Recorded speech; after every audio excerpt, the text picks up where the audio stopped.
Hi, everybody. Welcome to Steakdorra the Explorers review REL 1 and 2A. This is week 4. And we have Shadorra back. He was a Mexican man named Unseen Walker last week, but now you are back to being your normal person.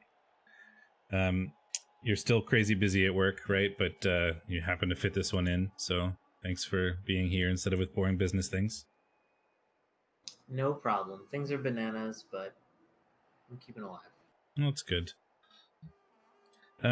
We are looking at the results from week 3 for REL 1 and 2A, and we're predicting the games for week 4, as well as watching a game. The game that we've chosen to watch this week is going to be Uber the Noober and CR Boys. So we've got Rats versus Necro.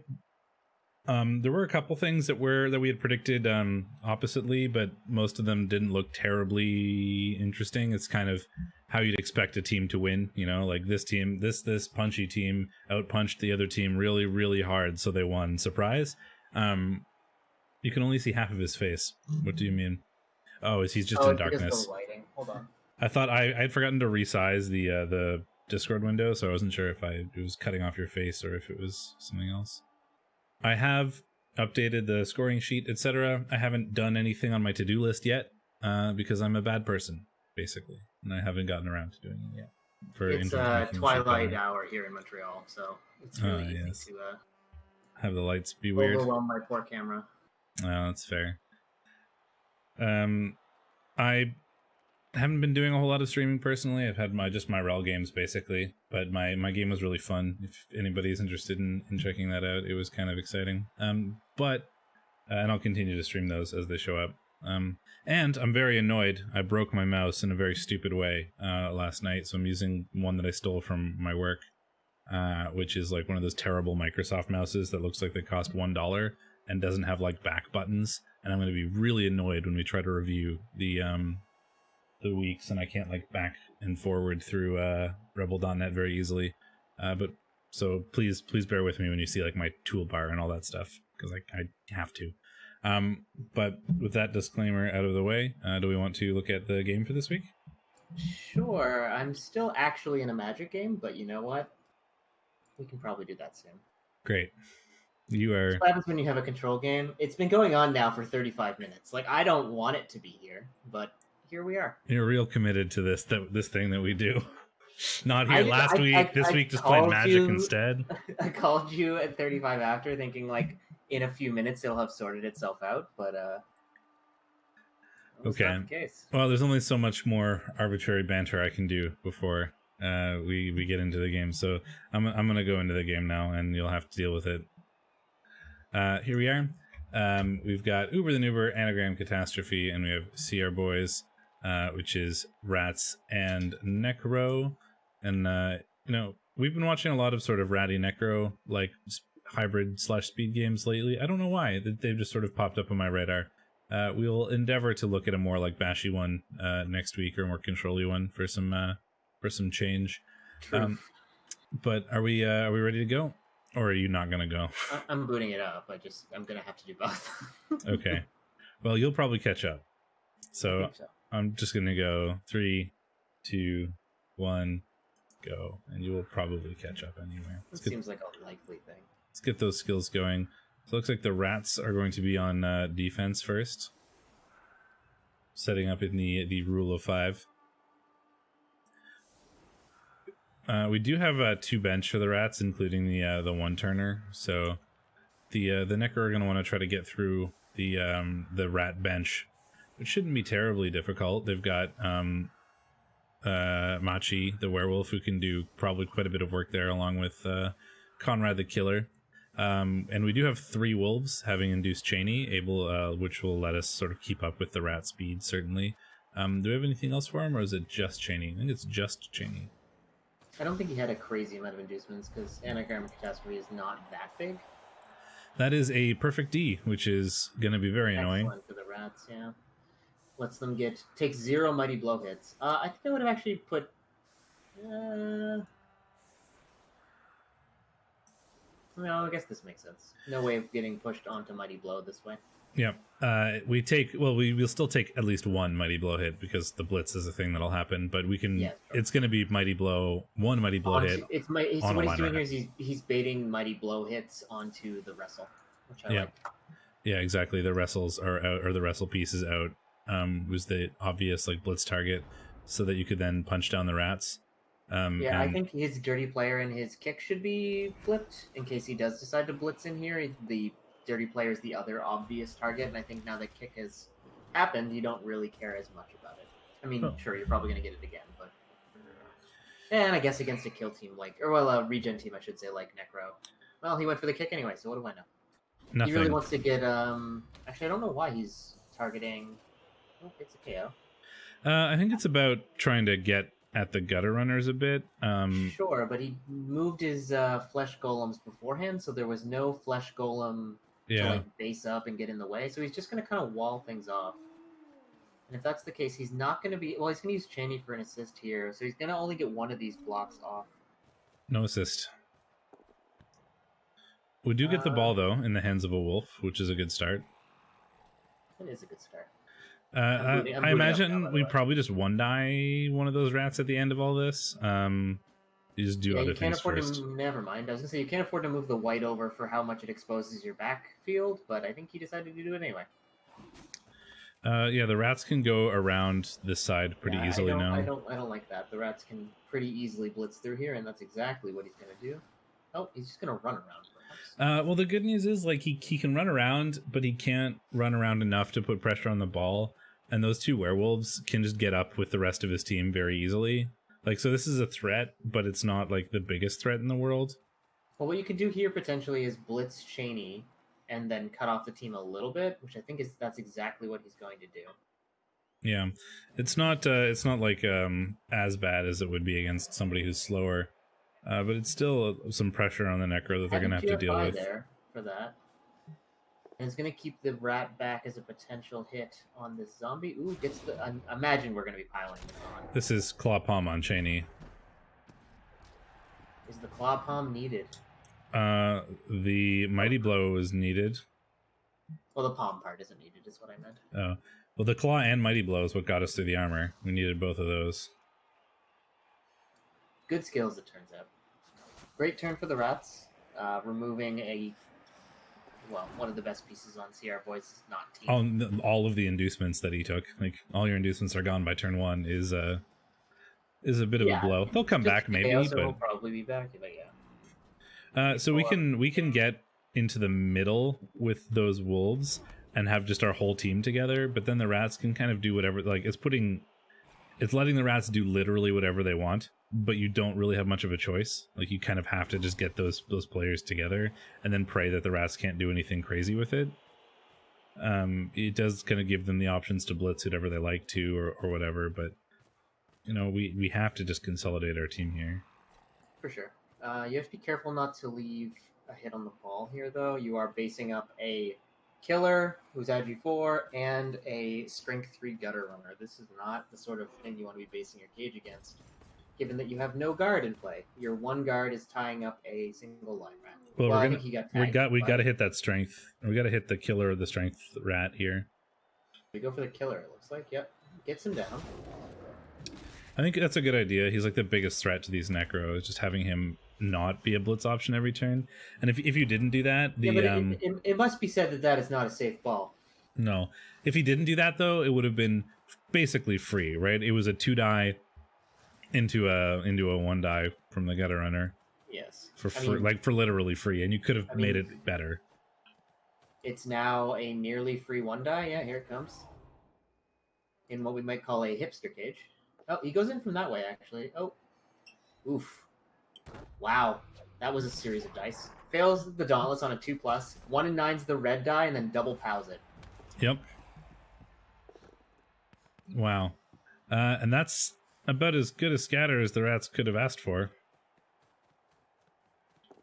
We have a pretty easy block on the wolf here with the line rat. Just a push is good enough, and then we are away with the gutter runner. And there's almost nothing the rats or the werewolves, the Necro can do about it. That was onto... No, that wasn't even onto block. So that was the 1 die or even the red die. Okay, so they didn't need the double POW at all, but they did get, you know, the break and the stun there are obviously not trivial. I think he might huck it into his own backfield. No. Yeah, maybe there's very exposed. I might have hucked it. Yeah, maybe. This is a free 2 die on your best player who's holding the ball. Can he get a tackle piece down? It's not. He can get the wolf potentially. Ooh, nice injury there on a wrestle piece.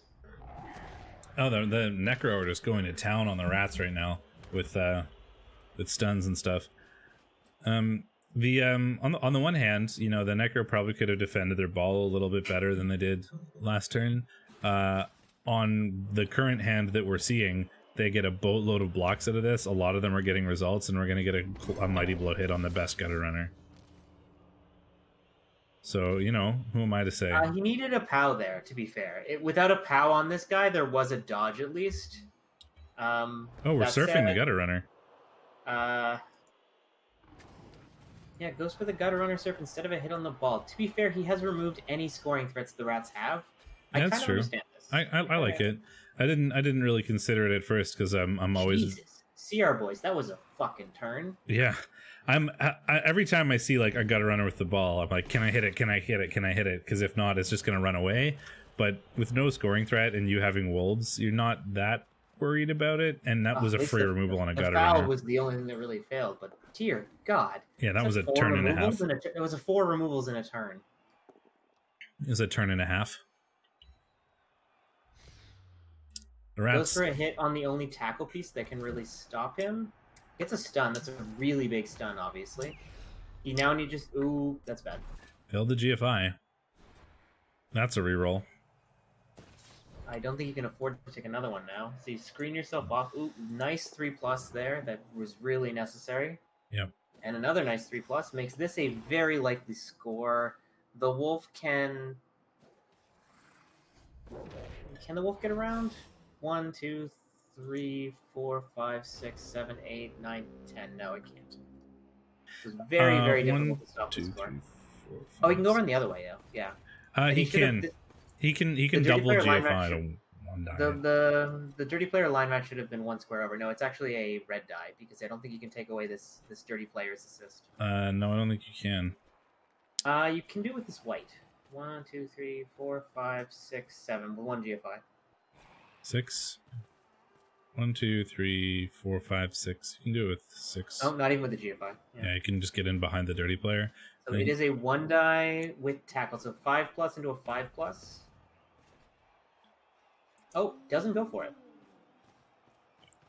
Okay, rerolls the first hit. Into a 1 die. It was a frenzy trap, that's true. Sure, I can roll REL 1. Is it all played? I assume it's all played.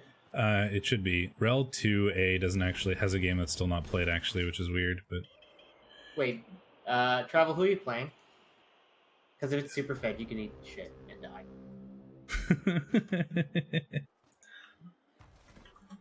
Wait, it's not. Okay. It's not. So I will roll it. It's Grungy Desserts versus Scooby and the Gang. Do you have a good reason, or are you just a piece of shit? Well, the rats are just going to go score now. I don't know. Like, that's the danger with not having blitzed the rat with the ball the turn before. Like, I understand. It's like, it's pretty safe, and we can just surf a gutter runner for free here, which I kind of like. But it is the danger you potentially give up by not just going for the ball. And we could have gone for the ball that last turn with a couple GFIs as well, which might have been worth it, but it's also kind of scary. Ooh, all the KOs coming back, though, is not how we wanted that to go.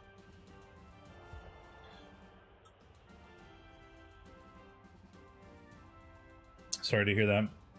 Travel Scrabble. Now you make me look like a jerk. No, it's cool.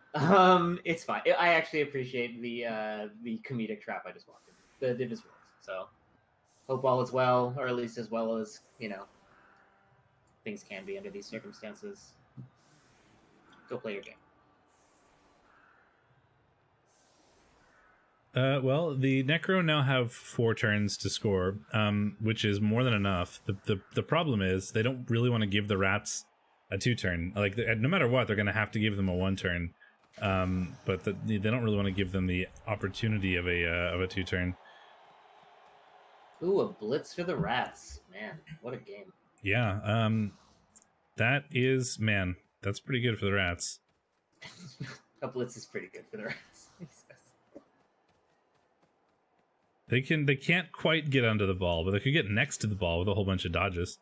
I mean, they're gonna blitz a hole through, so there will be no dodges. No, they're not. Oh, they're not gonna do that. I thought they were. I think the. Well, they're gonna claw palm a wolf. That's a pretty good consolation prize. I think the blitz would have required GFIs. You know, I think you might take those GFIs, but I understand taking the wolf here. Wolf is injured. Oh. Is he gonna get better? It looked like he got better. He did not. Ooh, I'm wrong. Down to 2 wolves, but at least it's the less important wolf. But it's down to 2 wolves, and now if you want to carry on a wolf, which you probably do, you don't have the tackle blitz, so you're probably, and if you carry on Cheney, you don't have rerolls reliably. So it's actually a pretty big deal that he's gone. Oh, there's a failed dodge, and T-Cart Shop hurt himself. Man, catastrophe is such a good word. You can make a lot of things. There's a lot of words that came out of catastrophe. You couldn't pick another word like that and get a good, this many anagrams out of it. But the line rats and the storm vermin aren't those things, right? No, they all are. How is POS attack? Is it? Oh, it is. Shit. God damn it. Yep. What is this? Catastrophe was a really good choice for this. And I'm Those more paths, impressed every time I see it. No, you're right. You're right. He wins.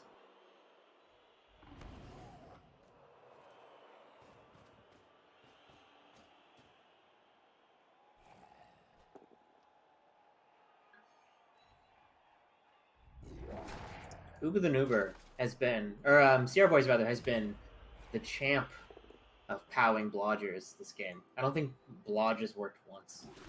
If only I could have this power. So the rats, just so we're clear, have just magic. Oh, Nice. So we pass the loner and then fail the pickup with the loner reroll. We snaked the pickup. The rats are having outstandingly great rat dice in the sense that they're getting the kickoff events they need.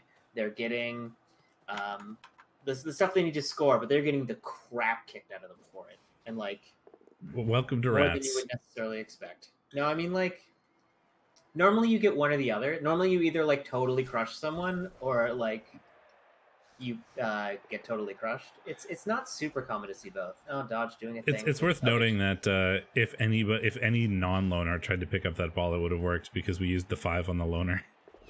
Oop, snare spells the GFI, I should say. Oop, doesn't re-roll it. Okay, so under quite a bit of pressure here now. We've wasted a turn in trying to pick up the ball and failing.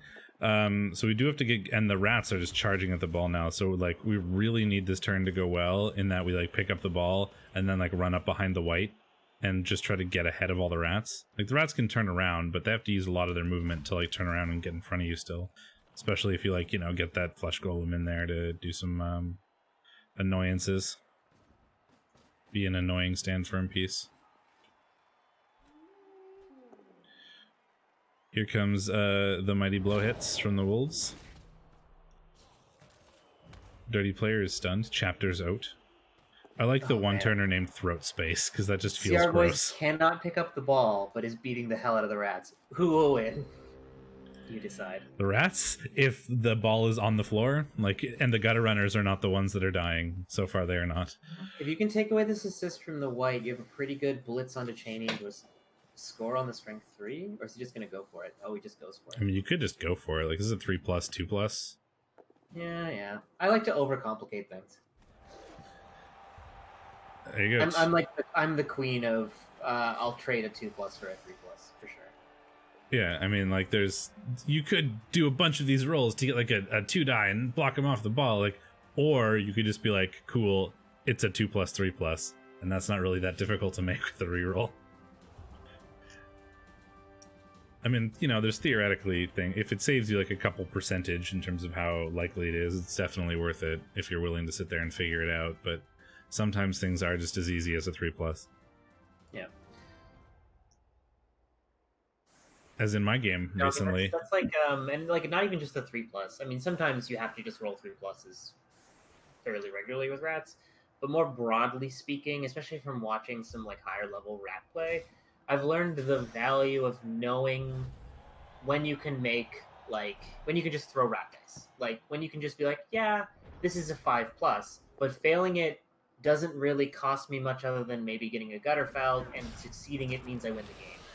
Yeah, there's a lot of failure state. There's a lot of if I fail, it's not bad. If it works, it's great. Things that you can do with rats, and identifying those moments is pretty important. I talk about that a lot when I'm streaming my games. I'm like, this is one of those moments. It doesn't happen as often with like Nurgle, but there are those moments, like, you know, where the failure state isn't bad and the success state is great. Rules in a turn again. Sierra Boy's just coming out swinging. All the KOs have come back for Uber, so he's not in too bad of a position. He's down to what? He's down to 9 players. Cheney going in on the killer, trying to like reduce the attrition that he's going to take in return. Hell of a frenzy trap. No, he's strength 4. Yeah, would have been into strength. It would have been a 1. 2 die into a 1 die. Yeah, it's not that bad. It's not a hell of a frenzy trap, just a medium frenzy trap. Hey, he picked up the ball. Medium rare frenzy trap. Cheney is the fouling before running another scoring threat forward. Double GFIs for the foul as well. Double GFI foul on the killer. I like it. No reward. Oh well. Well, it doesn't go for a scoring threat. I would have gone for another scoring threat other than Cheney. Probably. I mean, if you didn't, would the rats just go blitz you? No, because they can't actually reach. They can mark you, and then you're gonna have to do dodges to like get off the rats or whatever. But if they do that, then they're not doing stuff to Cheney. Why are we not just? Oh, I guess we're gonna punch him. I was gonna say, why are we not just hitting Cheney? But you don't need a blitz to hit him. You're just gonna punch him. We're gonna punch the intermediate piece here, so that the white's gonna have to do like some undead airball. Intermediate wolf.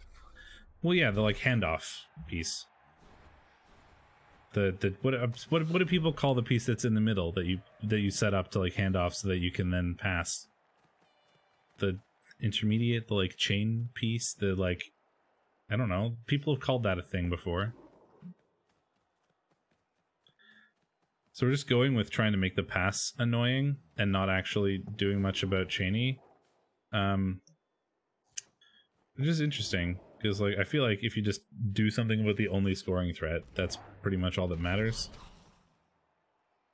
I mean, although we are gonna have to do like something like a 4+, 3+, without rerolls. We can take away the intercept chances, though. 1, 2, 3, 4, 5, 6. I don't know my passing distances. 1, 2, 3, 4, 5, 6. What's a 7 square pass? I should really learn those one day. 3 squares is quick pass, right? Yeah. But so the block that we did on. So the blocks that we're doing here are attempts to take away the intercept threats. We don't get it on the rat, but we do have. There's also a mighty blow hit on his best gutter. Yes, but the block first on the line rat that is now on the floor was to take away the intercept, or that got KO'd or whatever. And now we're gonna go for the pass here. So I think this is a 4+ pass without the GFI. Oh, we're gonna do the short pass and then a handoff. I see. That's probably better. And then because you catch as well. It does, because Cheney has catch. Even need it. Nice 2-turn. So this is the rats getting punished for not hitting the only scoring threat? Yep.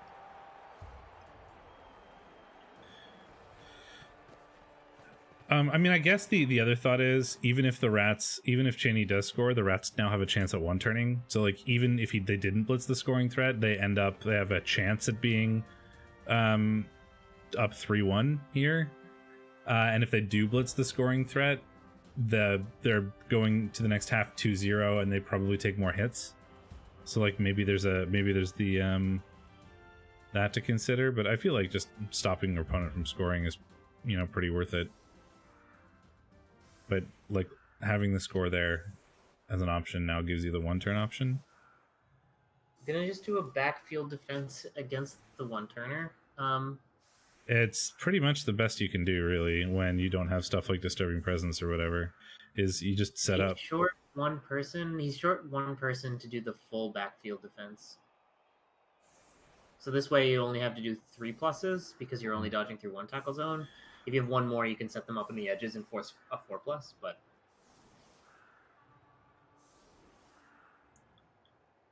Yep. And we don't have tackle everywhere either. Like, it's not really the best, but it's the best he can do.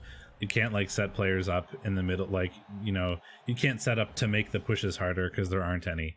All you really do is you set up in the back and you pray for a perfect D so that you can do something about the one-turner.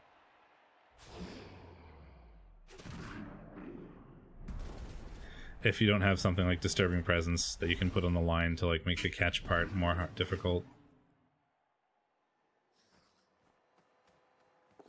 Right, so we got the ball picked up. We got our Claw Mighty Blow hit that just resulted in a stun. We're going to go for the pass. Oh, I'm going to have to reroll this here. We get it. And now time for the dodges. Running right at Cheney. Dodges through. Done. The other way? Or was the other one tackle as well? I didn't actually see. There's tackle in the middle and tackle on the wolf side. Because I think he could have made that only 2 pluses and rolled an extra 3 plus that he didn't need to. I have to go back and check once this is all done. No, there was tackle on the other side too. Both of the end pieces of tackle. That was smart of Uber. So we basically forced him to roll a single 3 plus with a built-in reroll instead of. It was the best he could have done to defend the 1 turn. It just, you know, it doesn't really work that well against moving 10-2 heads. Isn't it like also sprint sure feet? Yeah. I mean, obviously sprint, but I'm sure feet. The only thing that could possibly, like, fail for that rat is the catch. Or the only thing that doesn't have a built-in reroll, I guess, is the catch. And that part failed, needed to use a real reroll on it, which I guess is, like, something. So the good news for Sierra Boys now is that 1 turner is on the field. But so we have a chance to target him, which is a way that we can win this game, but we're going to have to remove him and score 3 times, which is a bit of an ask. 2 is certainly possible in 8 turns, but I think we're going to need to be, a little lucky to get 3 as well as removing that 1 turner.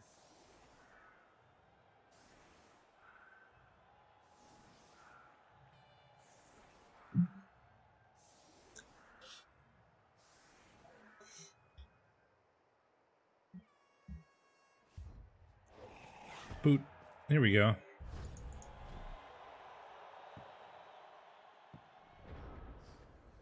Very deep kick for the rats. Or against the rats. Pickup is easy though, because rats. Try for the vanity pass. We fail. Oh, we re-roll. That's like vanity pass before we do anything else is quite the thing. That's aggressive. Are we just gonna instantly 1 turn? Wow. Okay, that's what we're doing. We're just not taking any risks here. We're just gonna 1 turn and go. Makes it 4-1. Well, I guess the rats are happier to be on defense than they are on offense, and they with the tools that they have. So I think it makes sense. It's just it's a thing you don't see terribly often. Shadorra's gonna come back and be like, "What the fuck?" Especially with that many injuries, like the offense is just more opportunities for getting killed. So I think that's probably the right choice.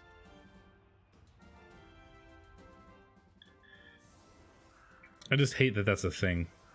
Why did we decide to watch a match with a natural 1 turner in it again? We should boycott those.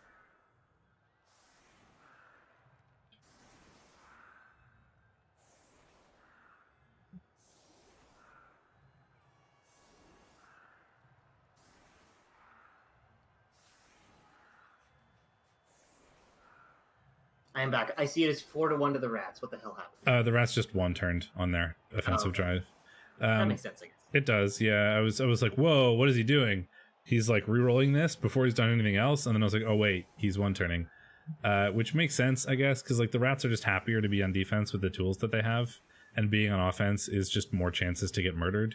And like, well, I mean, also you're putting yourself at a Delta 3 touchdown. Yeah. So like, oh, I forgot to tell you what I was drinking because it's really interesting. It's a what is it? It's a apricot milkshake sour IPA. that sounds like it doesn't work. It's delicious though. Yeah, but like, okay, you had like apricot sour. That sounds great. Like milkshake IPA. That sounds great. And then shoving those two things together makes my brain confused. Kind of tastes like a fruity milkshake with like a bit of like a fruity milkshake. It's like a little hoppy. It's very like juicy. Ooh, it's quite nice. Very juicy. I mean, I have Lefroy 10. That's not exactly exciting, but it's what I have. I haven't had Lefroy in years because we get when we're in California we buy Lagavulin, which is like Lefroy, but I have Lagavulin too. I have two of them. Which are the 2 years? I have the lowest year, like the sort of cheap one, and then the like, I'd say cheap, like Lagavulin is cheap. And then the step up from that, it's like 18, 16 and 18, something like that. Do you have 16 and 18? I think I've got a bunch of 18. It's not at all Shock Toppy. Shock Toppy's kind of like a lightly juiced white ale. It actually has nothing in common with Shock. I have the Lagavulin 16 and 18. I think, or maybe I just have the 18. I think maybe I drank the other one. It's like, I mean, have you ever had a lactose beer? Like, they're kind of a thing. There's no real like similar kind of beer to a lactose beer. I have the 16 apparently. Oh, it's the Bowmore 18 that I was thinking of. That's what I thought. Like Lagavulin, I don't know if they make a 6 or an 18. I know they like the 16 is what we buy, which is the like expensive-ish, but it's cheaper in California. I think. I bought the one that I have. I bought in Barbados because duty free in an airport and also cheaper. Nice. But that's what I normally like. Yeah, I like Islay whiskeys. So yeah, like my cupboard is like Bowmore, Lagavulin, Lefroy. Like they're all the ones that come from the same island. Like you like a peat bog on fire. Apparently, although not as much as Emily does. Like there's some Irish whiskeys that are like flaming lawnmowers, like in terms of like how crazy peat and smoky they are, and those are too much for me. Like it's Connemara, I think, is an Irish one that's like that, and it's insane, and it's a little much for me. But I do like I like Bowmore because it's like that. It's like that, but it's like a little bit muted. It's not as crazy as the other like peat bog on fire whiskeys from Islay. It's 5 badly hurts. So the Bowmore, Four Roses bourbon is really nice. I've never had it, I don't think. It's a really good one. I mean, I don't see it around here very often, so my go-to is Basil Hayden's, which is also really nice. But it's Four Roses is a good one if you see it. Would recommend.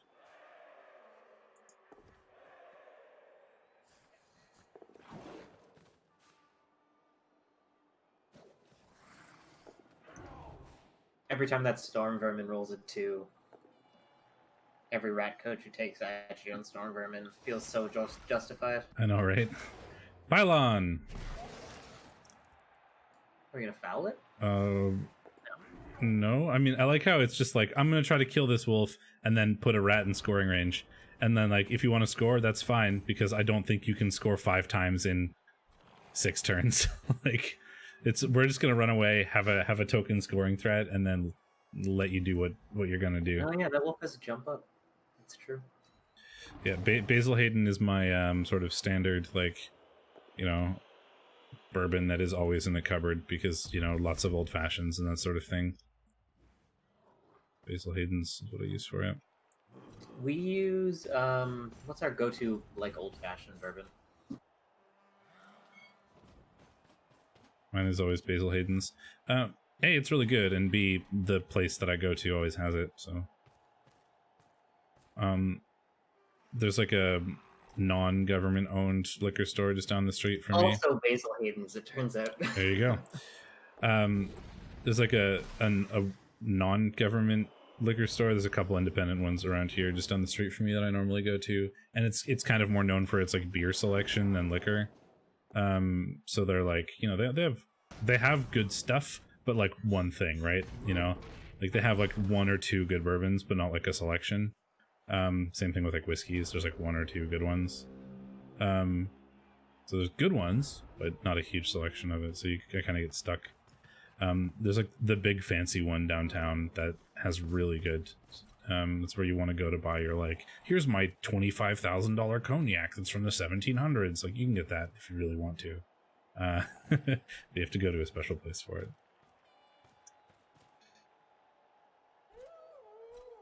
Strength 3 gutter going down to Mighty Blow, but he's fine. Yep, just trying to get as many hits as we can on the scary pieces, and then we will probably just score if we want to have a chance at winning this. We gotta get those touchdowns in. I don't know. He does decide to stall, which I'm a little surprised. I don't think there's a lot of incentive to stall here. No, I mean, well, the argument is like, if I score, he's just gonna one turn again. But like, if you don't score, you don't really have a chance to stop that. You get to score again, and you get to develop more players, which is what CR Boys wants to do right now. So I'm a little surprised. Yeah. But is we don't have anything crazy expensive. I've got a bunch of like $200 bottles of things, like weird mezcals from California, and like. But I don't like the one big expensive bottle of thing. I just find like the bang for your buck you're getting there is. Yeah, like so with most alcohols, I find there's like a logarithmic curve, I guess, in terms of like quality for price. Like the cheap wine is trash, like utter trash, right? Like the cheap liquor is trash. And then the quality like ramps up really quickly as the price goes up, and then it kind of hits a ceiling. Like there's a huge difference between like a $50 bourbon and like a $20 bourbon.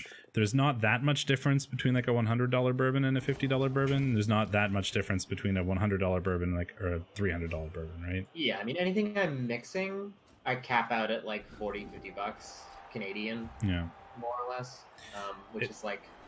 You're not going to see what I'm doing, but unlike this is the liquor quality to price curve. Yeah. I mean, I can see you on the stream. So yeah, I'll cap out like $30 American on like a mixing booze, and then if I'm getting like a sipping booze, I usually don't spend more than like $100-$200. I have one that's over 200 Canadian right now. And that's the Bowmore 18 I have, but that's the only one that's like crazy expensive. The next one would have been the Lagavulin 16, and everything else is around 50-ish Canadian. Like Basil Hayden's is like 50. The rum I have is like 45, stuff like that. But like, you know, the like $200 one is noticeably better than the like $50 one, but the $50 one is more than good enough. And then I probably wouldn't be able to tell the difference between like a $3,000 one and a $200 one, frankly. And then the like $10 one, I would rather not drink it, right? Like it goes from bad to like acceptable to good pretty quickly, and then kind of caps out. Sorry, I went away to take a picture of my liquor cabinet, which I will now post to the stream if I can manage that. It's not gonna like share super easily. Yeah, but you'd have to put it up on or something. You'd have to put it up on like Imgur, yeah, or Imgur, however you say it. Oh well, the rats failed their pickup for the one turner, and with the amount of removals that the necro managed to get, the one turner had to be in the middle, like he couldn't be on the sidelines for the one turn. So the one turn defense was actually a lot more easy to set up, and we're able to go pretty hard at trying to hurt him in return. My liquor cabinet never tends to be super full, but that's more because Emily and I will go like, what do we feel like making this weekend in terms of like a mixed drink, and then we'll like buy the bare minimum to make that thing, and then just drink it over the course of the next like 6 days. I do the opposite, where I buy like a bunch of $200 bottles of things, and then I never finish a bottle, which is why I'm going to show you my liquor cabinet, because it's just like... No, like I have like 2 or 3 nice bottles that like come out when I really feel like having it. And then everything else is like, this weekend I feel like having Dark and Stormies. I will buy a dark rum, and some ginger beer, and then I will just drink that dark rum until it is gone over the course of like a week or whatever, right? So like the liquor cabinet is never particularly full. There's always generally like a little bit of most things, but I don't have a huge cabinet because we just pick a thing we want and then drink that over the course of like the week or two or whatever before we go to the liquor store again. No, we did margaritas one week and dark and stormy sometimes, and Oh, that didn't work. What the hell? etc.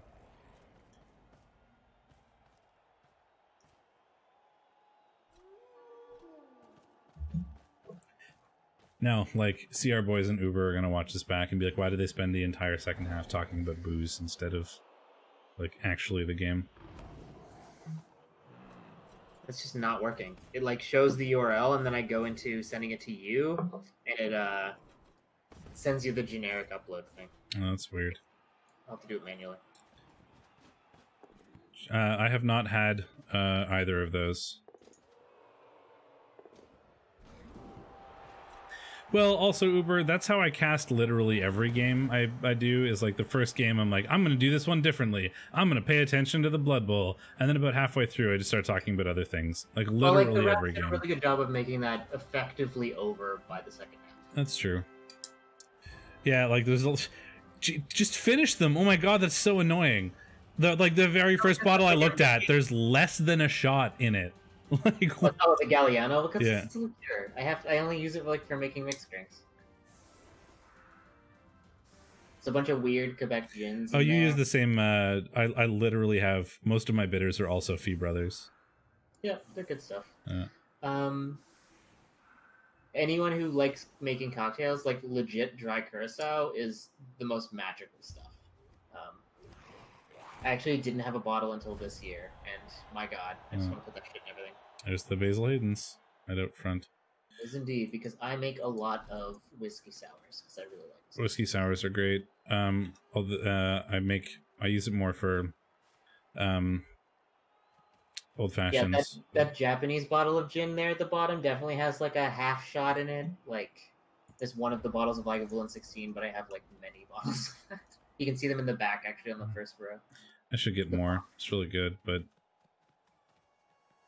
my camera did not take a very good photo here because it just focused on one bottle on the second row, but you know.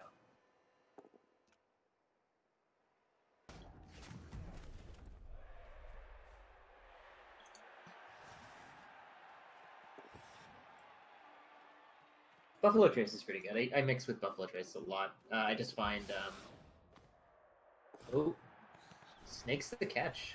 I just find most of the like bourbon-based mixed drinks I make are the kind that is like, this is bourbon with like a bitter in it.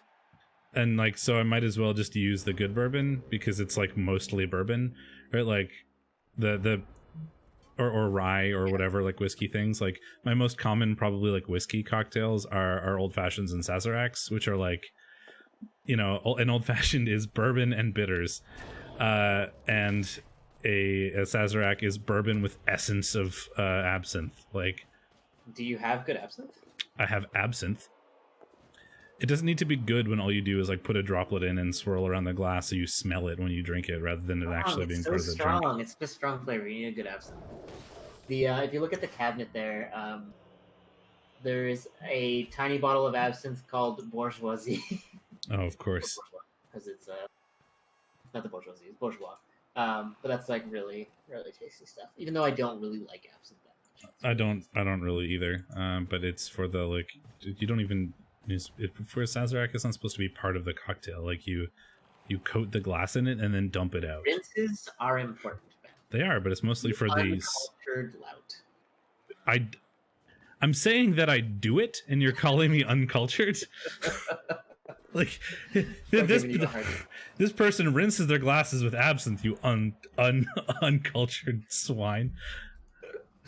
So what was I gonna say? Terrible MVP for Anagram Catastrophe. Great one for CR Boys, but he had already leveled that guy anyway. But it's still nice. Like this white is now 3 SPP away from another level. 3. Yeah. So it was a loss, but he got a lot of development out of it, which is at least something that you can take away. You can't really complain about a loss like that when your team is already that battered. Like 13 SPP for this new white is is quite the thing. Yeah. I don't think Uber is too sad about that. Oops. Or not Uber. I think Uber's not sad about that either because he got like 7 badly hurts out of 7 or something like that. But just close out of it. Well, I guess we are getting out of it, but yeah, we don't need to be there anymore. We should go look at the results. Bourbon, like I never drink bourbon straight, basically. But I drink, like, my go-to drink is probably a whiskey sour or an old fashioned. It's my like comfort drink for sure. Or like I like a good gin fizz too. I make a lot of gin drinks. Quebec. For those who don't know, Montreal and Quebec City are both on a major river, the St. Lawrence, and the Laurentines in general have like a lot of really weird like herbs and things that grow in there. And people make really weird gins because gin is basically just flavored vodka. You flavor the vodka at the distillation process. So they'll just make weird Quebec gins with weird Quebec herbs, and they're tasty. I'm not a particularly big gin fan. I like it more than vodka, which is to say, any. I mean, I like vodka fine, mostly for mixing with things, but if you have like a nice vodka that's like fucking ice cold, like on the verge of freezing, it's delicious. But that's like the only real way to make it look good. I mean, I don't know. Like, I mean, it's not necessarily true. It's like a weird hang up I have. Like, there are vodkas that do interesting things, but all the good vodkas I've had were just more like, let's make this taste as neutral as possible. And I just like that's kind of the point, but like that's why you make them super cold. Like it's kind of weird. But yeah, it's not appealing to me. But yeah, that's why I don't do it super frequently. Have you ever had shochu, which is the like Japanese? They make it with a bunch of. It's basically vodka. No, I haven't. They make it with like sweet potatoes or sometimes with rice. They're not with rice. They might make it with rice, but yeah, like some kind of starch. But it's often kind of like got a bit of a grainy quality to it, or like sometimes it's a little herby. Like, have you ever had bison grass vodka? No. They make Zabrovka, I think, is the bison grass vodka. That's like a little interesting at least, but I just it's just not my thing. I like dark rums. It's probably my like. Too sweet for me. Oh man, liquid molasses, delicious. Like alcoholic molasses, it's great. Love it. I'm not normally a big like sweet tooth person, but like I don't know, it's one of those things that like sort of taste sweet but aren't actually sugary, right? Like I don't know. That's dark rum is definitely sugary, just so clear. Yes, but it's not like you're eating candy, right? Like I would rather have like a chip than like a candy. Like I'd rather have salty than sweet generally, but you know, like a rum sour. When it comes with when it's in terms of alcohol, the sweet is fine because I don't know, alcohol cuts it a bit, or it doesn't taste as like overwhelmingly this flavor is sugar like it is when you're eating like a random candy or chocolate or whatever, like a bad quality chocolate where that's like sugar. I guess like it's a sweet, but it's a different kind of sweet, if that makes sense. No, I mean I get it. Like I don't have a sweet tooth in terms of baked goods, but I love candy. Like. Pretty straightforwardly, and Tristan finds it really bizarre. I would much rather have baked goods than candy. So there you go. Did you hear me? Have you ever tried a rum sour? Yes, I've done that. They're tasty. Mm-hmm. Anyway, booze aside. Mm-hmm. Let's do this so that I can get on with my life.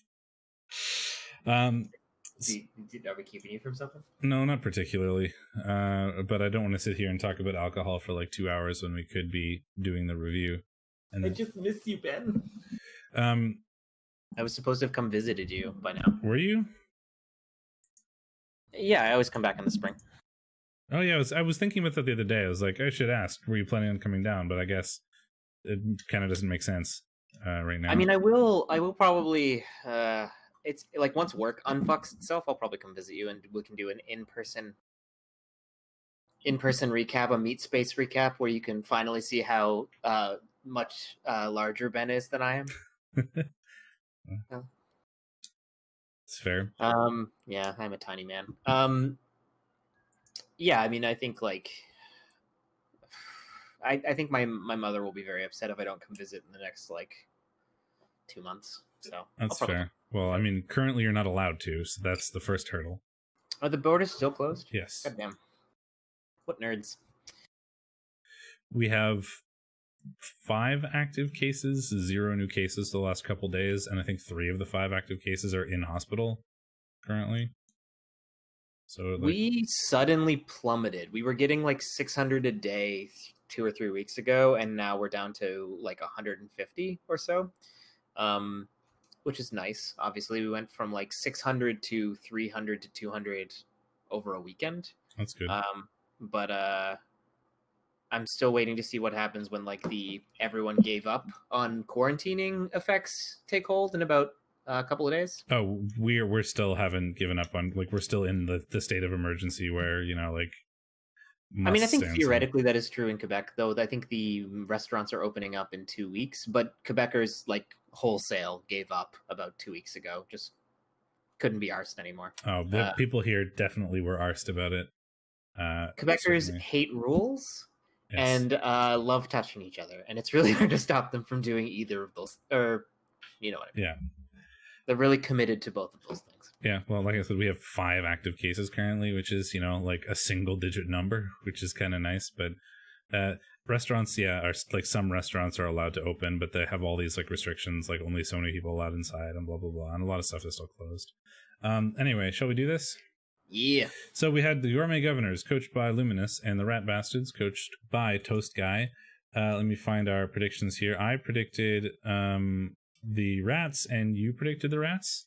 And because we're just sort of like no tackle. But also just in general, I think vampires struggle against rats as a team at basically all TVs. Movement is a really big problem.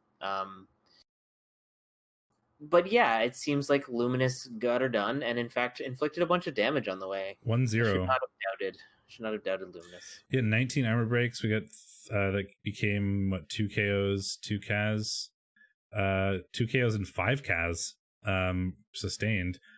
So the Rats did maybe either fouls or the Rats failing dodges or something. There 3 thralls got sent off for fouls. Okay, so that explains where those extra CAS came from, all from fouls. So we removed the one of the killer blitzers, which is a big deal, and the strength gutter runner. You can see 3 expulsions there at the end. Mm-hmm.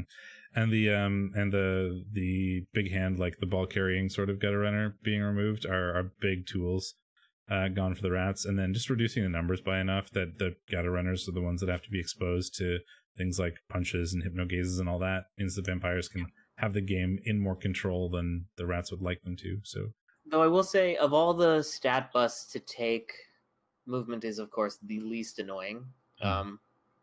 Skaven blitzers are already movement 7. Movement 6 isn't that bad, especially when you have jump up. So it's definitely not a killing injury to this Damag Warfang, but it is a bit of a pain. And we had Dazed and Confused. Oh, he rolled death originally. That's fun. Oh, so we got better a little bit. You nearly killed. Well, you did kind of brutalize. He lost his dirty player, which is nice to have, but it's not essential, and he's going to be down as killer for next game. But all in all, could have been a lot worse. So then we had Dazed and Confused versus Ragedorf. You predicted Ragedorf, and I predicted Dazed and Confused. I was with Unseen Walker when we did this prediction, so he may have influenced me against him a little bit, I think. Yeah, that seems like a very Unseen Walker thing to do. I took one look at this, and then I was like, oh yeah, 3 claw palm or 3 claw mighty blow. Dwarves are still going to win because the dwarves just outmuscle the Nurgle so seriously. Yeah. I love Insane Dwarf. He's so stupid. That's pretty much what I was talking about, I think, last week, is as long as he doesn't get removed, he'll probably win, because all that guard and stuff. And then he was like, but I'm really bad against Nurgle, and I was like, okay, fine, I'll pick Nurgle.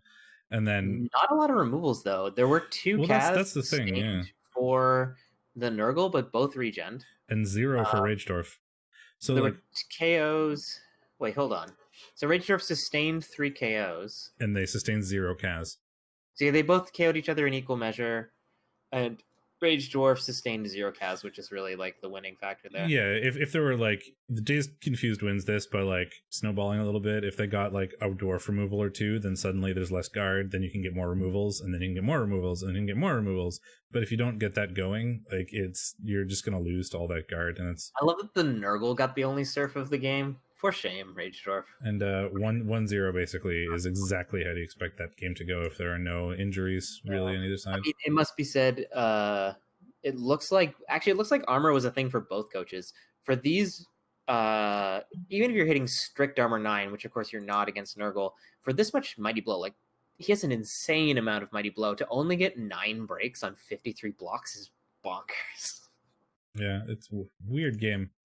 Yeah, and only 14 breaks on 52 with a bunch of Claw Mighty Blow floating around is also pretty crazy. So I think this was just a bizarre game. Insane Dwarf, it's worth noting, could have rolled a 2+ Dauntless against that Strength 6 piece of Nurgle. Yep. Dauntless, not just bloat.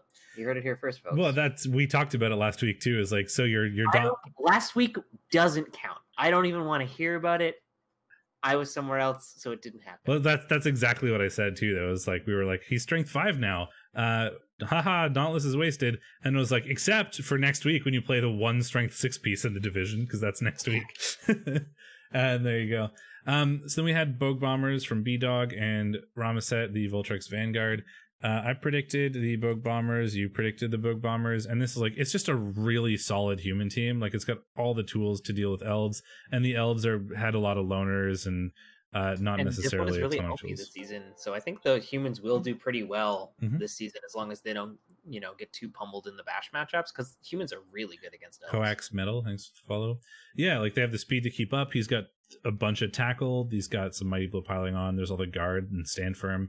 The 2 catchers being movement 9 are pretty incredible at keeping up to the high speed elves. A lot of guard to make the elves like defensive parts annoying. So yeah, he's got all the tools to do well against elves, and it's against a team that has like some really good tools, but it's not really that well kitted out to be able to deal with humans.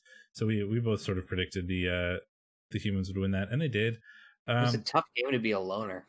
Yeah, although the Voltrex Vanguard, 16 armor breaks versus 6. Voltrex Vanguard taking 2 KOs and 5 KAs. The humans taking 1 KO and 2 KAs. MNG for the thrower is going to be annoying for his next game, especially if it's one of the more agi teams and he's not going to have sure hands available. That break differential isn't that surprising given the Mighty Blow. There's a bunch of AP7 around because of Eldril and the catchers. Eldril doing Eldril things, getting badly hurt. Loner lineman dead. Loner lineman armor busted. Badly hurt catcher, badly hurt lineman. I mean, at least the one good thing is all the injuries were on players that they were either badly hurt or they were on loners. So like he came out of this with no real damage, and he got a level on his rookie blitzer, which is a big deal to get him lodge or tackle if you're gonna go against some other elf teams. So despite the loss, it could have worked out a lot worse for Ramaset than it did, getting the levels and not taking any real damage. We had Grungy Desserts versus Big Chuck. Massive Nurgle team versus like slightly rebuilding Chaos team. Like, this is probably the fastest prediction I've ever made in my life. No offense to Big Chuck, but like it's Stouticus is like 2,500 Nurgle team versus like. Oh yeah, I also spent like 2 seconds on this for sure. Half a Chaos team, and it went exactly as you expected. I mean, the Nurgle 2-0. 13 armor breaks that gave Big Chuck 4. Oh, I watched some of this. I remember seeing Grashnak, and was happy about it. There were four KAs and 3 KOs taken for Big Chuck, just 3 KOs and no KAs for the Grungy Desserts. So with not much in the way of bench, we just sort of removed the Chaos players and then did what we want. No actual permanent injuries though, which is good. Coming out of a game against Stouticus's team. There are worse Nurgle teams, I guess, than his. His is just very good at winning. He's only got the 2 real killer pieces, but coming out of that game with no real damage is pretty nice to have.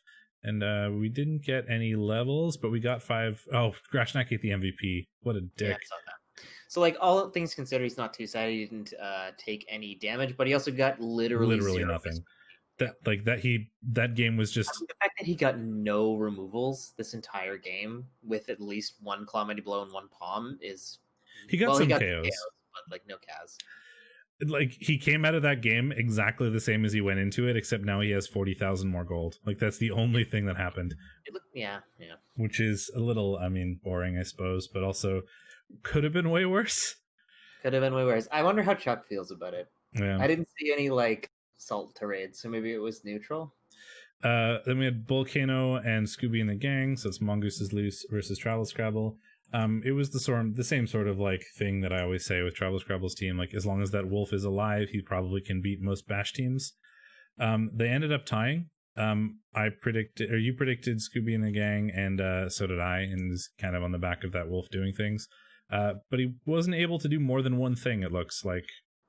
I kind of wanted to watch this because I heard both coaches talking about stupid shit they had done, and I'm always a big fan, interested in watching bonehead games. But I know that Travel Scrabble's been having a rough week, obviously with some stuff going on in his personal life. So you don't punch down is my admin philosophy and my real life one as well. It's a good one to have. The wolf did one thing. Like, I say one thing in terms of the touchdown. As long as that wolf is around, he can be very annoying in terms of like defensive stuff, but also scoring. Him only scoring once is, why there isn't a different score line here. The other wolf did a lot of things too. 3 Kaz coming out of the killer werewolf. We agi busted the agi up ball carrying hobgoblin. Yeah, because he had to. There was a movement busted frenzy bull, so he had to. Oof. He had to Apo, and then his ball carrier is now ruined. Yeah, and you have to ditch that. It's so much bloat. Like what's that player cost? A ton. It's not worth keeping around at Agi 3. Plus 30, plus 30, plus 20, plus 20, plus 20. Like, yeah. Agi's plus 40, I think. I thought strength was 40. Or no, strength is 50 and Agi is 40, yeah. Yeah. So 40, 30, so it's plus 50, plus 90, 110, so 130 plus whatever a hobgoblin costs. 40? 170k hobgoblin. That's without the agi. And like, that's annoying too, because he doesn't have another real ball carrier. I mean, I guess the sure hands on the bull is going to come in handy now. We made fun of it like 2 seasons ago, but now it's going to maybe be useful. Although, well done, I guess, to Mongoose, if you like lost your bull and then lost the hobgoblin like that early in the game and still kept it 1-1. Like, those are the 2 threats you have to actually do something with the ball, and still managed to make it 1-1 if those went out on turn 2 and turn 3. The wolf wreaking one wolf wreaking havoc on the Chorfs and the other one getting the 1 touchdown in. I'm really surprised this is a tie based on like just the injury line and the players that were available. I think there was one turn. I think there was one turn in particular where Travel Scrabble said like it was his game to win, but then he did something very dumb. It's his words. I think as Mongoose here, this is one of those games you come out with a tie somehow, and you think like, you know what, I'm happy that that's a tie. Like, that could have been very easily a loss, and I'm surprised that I managed to make it a tie. And you're pretty happy with it, but yeah. And like my game against Dark Elves this week was like that. I came out with a tie, and I was like, if you told me that I was going to tie this at the start of last week, I wouldn't have believed you. Oh, do you know what I did this week, Ben? What? I played my first vampire game in Beer League. Okay. Would you like to guess how it went? Well, I did win 4-1. Yep. With rookie vampires. It was against goblins though, and I got 2 blitzes. That doesn't count. It literally doesn't count. I won 4-1 with a rookie vampire team against goblins. Oh well, fuck off. That doesn't count. No, I got a blitz turn 1 and removed his chainsaw from the game forever, and it was just like, all right, well, that we might as well not play this anymore. Yeah, no, it was just fun for that point. All right. Yeah, I kind of like Beer League seems relatively fun, but I just don't have the time right now. Like, I have a hard time fitting in stuff to my evenings right now, let alone like. Yeah, I picked it up when work was slow and I had a lot of spare time. I mean, I'm not worried. It's 2-week round, so it's not that hard to get squeezed in. It was that or pick up Imperium again, and I decided to go with Beer League because Hiroto made sad puppy eyes at me until I joined. I would rather have a few extra minutes for Imperium, I think. But like, yeah, I'm already when people are going to be trying to schedule with me this season, I'll be like, play me on the weekend, please. Otherwise, you have Friday evening. Like, it's just my evenings are so like full up now that it's very hard to justify fitting in more than one game. Like, the one game is already hard to schedule. And with Imperium, it's a bit different because you can be like, I'm free for the next hour. Can you play? And that's actually reasonable rather than like scheduled leagues. Anyway, we had Beard to Death and Fellows Kawadadal. So Larkstar, Not for Science. I predicted the high elves and you predicted the high elves, and it was like part of it is I can't not predict Not for Science considering he went undefeated last season pretty much. And also the one turner is very good as long as he is on the field. Yeah, like I think Larkstar, like Norse are very good against elves, generally speaking, even without his super blitzer or berserker, I should say. But you know, there's 5 tackle. Like it I think I even talked about this last week, right? This is going to come down to if Larkstar can get the removals going, and if he does, then he'll just win. And if he doesn't, then Not for Science will just win. And boy howdy did he get the removals. Boy howdy indeed. 23 armor breaks on 39 blocks, resulting in 12 removals. Yep, 8 KOs, 4 the removals casts. are pretty on brand. It's really just the breaks that are crazy. That's true. Some of that could have been fouls. There were 2 expulsions, so there were definitely some fouls going on. 1 completed pass for the rookie Berserker to get his... Would you like to scroll down to the disaster that is Unseen Walker, or not Unseen Walkers, Not for Science? I've seen that. I do want to mention that the rookie Berserker got his level this game, so he can just grab Mighty Blow and now start the leveling process. Like with that Mighty Blow, it'll be a lot faster to get him going. Just that first 6 SPP is the weird bit, and now he's got that, so that's really good. So badly hurt on Lord Nathaniel Marr, armor bust on the guard blitzer, niggle on the catcher. Who cares, really? Like, he's not, if he's getting hit, you're probably doing it wrong. Yeah, 6 Kaz sustained, and all of them were perms. Yep. Or well, MNGs, or no, I'm sorry, there was one badly hurt on Lord Nathaniel Marr who was literally invulnerable, and then there were 5 MNGs or no, there's another badly hurt at the end. You know what? I'm just full of shit. There were 4 MNGs are worse, which is, slightly above average. MNG on the catcher, dead on a rookie lineman. At least the rookie lineman was the one who died. But yeah, rough game for Not for Science. But Eagle on Tenari isn't the biggest deal, simply because he doesn't take blocks very often. I did just say that. And I'm sorry. I've been like, this is like what happens when I work, like a couple 60-hour weeks. My brain permanently puddles. I understand so much. I've played so many Blood Bowl games being like, which one of these 2 things is better? And like, it's very obvious, and then just not doing it. I questioned myself very seriously in my game this week, between like a 4+ with dodge versus a 3+. And it took me way too long to figure out which one was better. And I was just like sitting there, and then I did it, and I was like, that took me way too long. Like, I'm very clearly mush brain right now. At least you figured it out. I remember my playoff game where someone was like, man, this guy knows how to rat. And then I just forgot that I could 2-die surf a thing and instead decided to 1-die surf it, and it almost bit me in the ass. Yeah. And then everyone was like, never mind, I take it back. This person is an idiot. It's worth noting, I did the 3+, even though the 4+ is better, because the 4+ would have also involved a GFI to get him where I wanted to go to. So I think it worked out. Anyway. 75 times 83%. The 75 is probably still better. Might be. It's probably roughly equivalent, actually. Mm-hmm. And I could do both, which eventually. So I tried to do both. It just was about doing one first. Anyway, no, you're right. The 66% is slightly better. Mm-hmm. A 75% and then an 83% is 62 1/4. It just took me forever to figure it out, and I was sitting there staring at it, and I'm like, which one of these is better? And like I'm super dumb. A Broken Bone Battalion from Superbase and Dreams of Golden Streams from Superfed. I mean, I believe we both predicted Superfed because his rat team is stupid. We both did. 3-2 in a sort of not surprising result for the Rats. Similar number of blocks, similar number of armor breaks, but the removals were a little bit in favor of Superfed. 4 KOs for taken for the not surprising, given one team is Mighty Blow and piling on, and one team does not. Correct.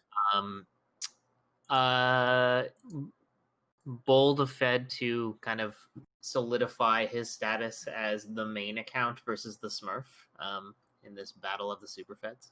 Oh yes, I see. The elves out blocking the rats, which I'm not super surprised by. Not by much either. No, the rats had less guard and less strength, so yep, kind of what you'd expect. Yeah, more removals for the Rats, but there's a claw Mighty Blow and a piling on guy. So I kind of wanted to watch this game, and I think they said this game was interesting, but we've already watched a Fed game. I have some regrets because we should have.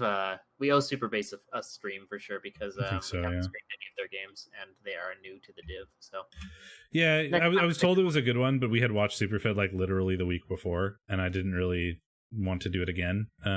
Nothing like against Superfed. It's just for the purposes of diversity of games that get watched. So we need to get a more bashy game in, and we need to get a super base game in at some point. So we'll aim to do that. More removals to the rats, but that's not unsurprising. Badly hurts just that the rat's taken, and a movement bust on a rookie lineman. So none of the injuries are actually relevant.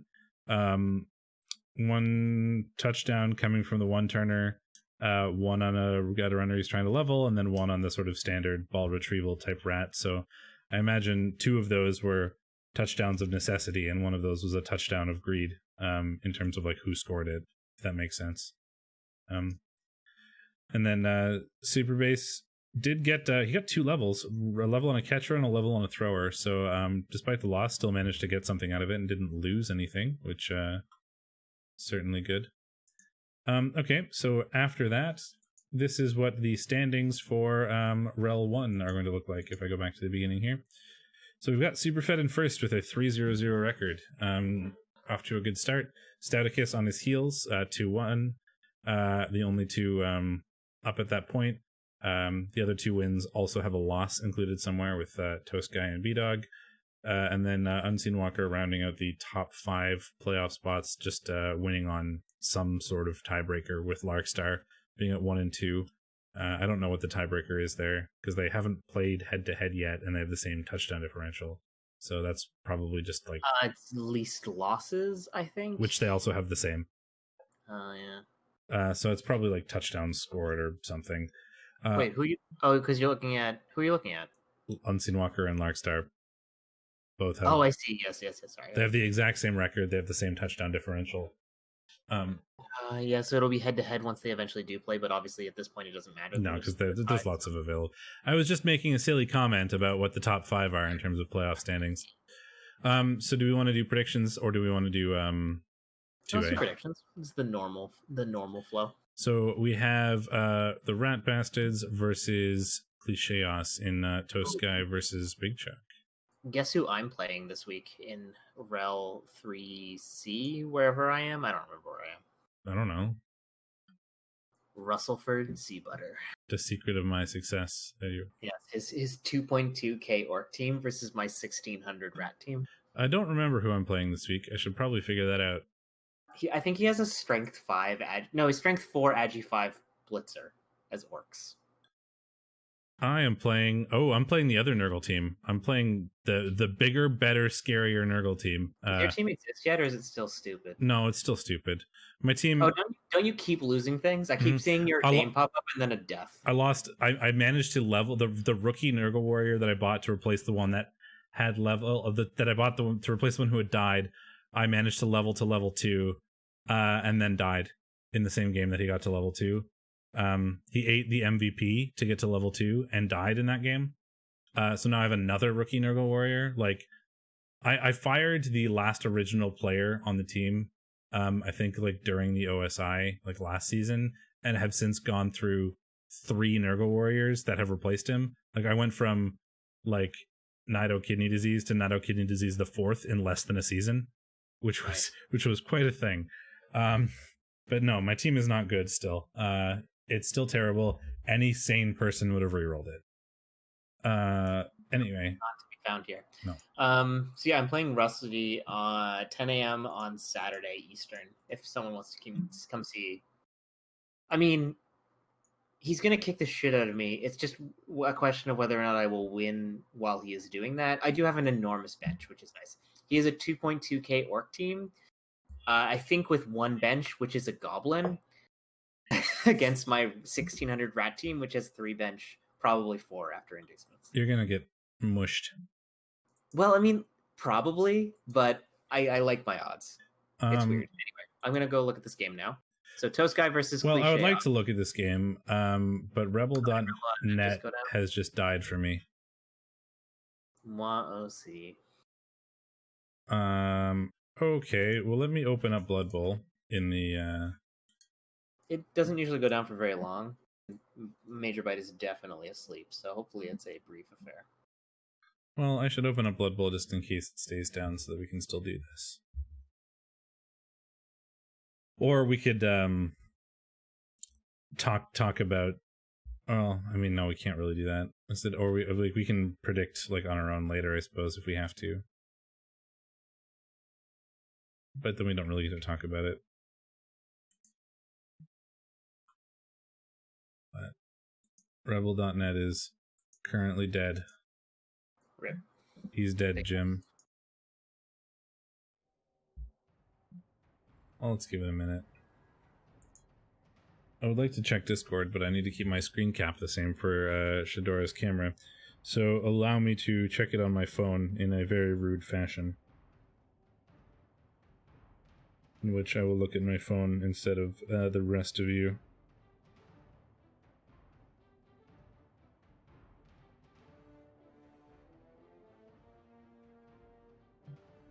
Just in case there is a mention somewhere.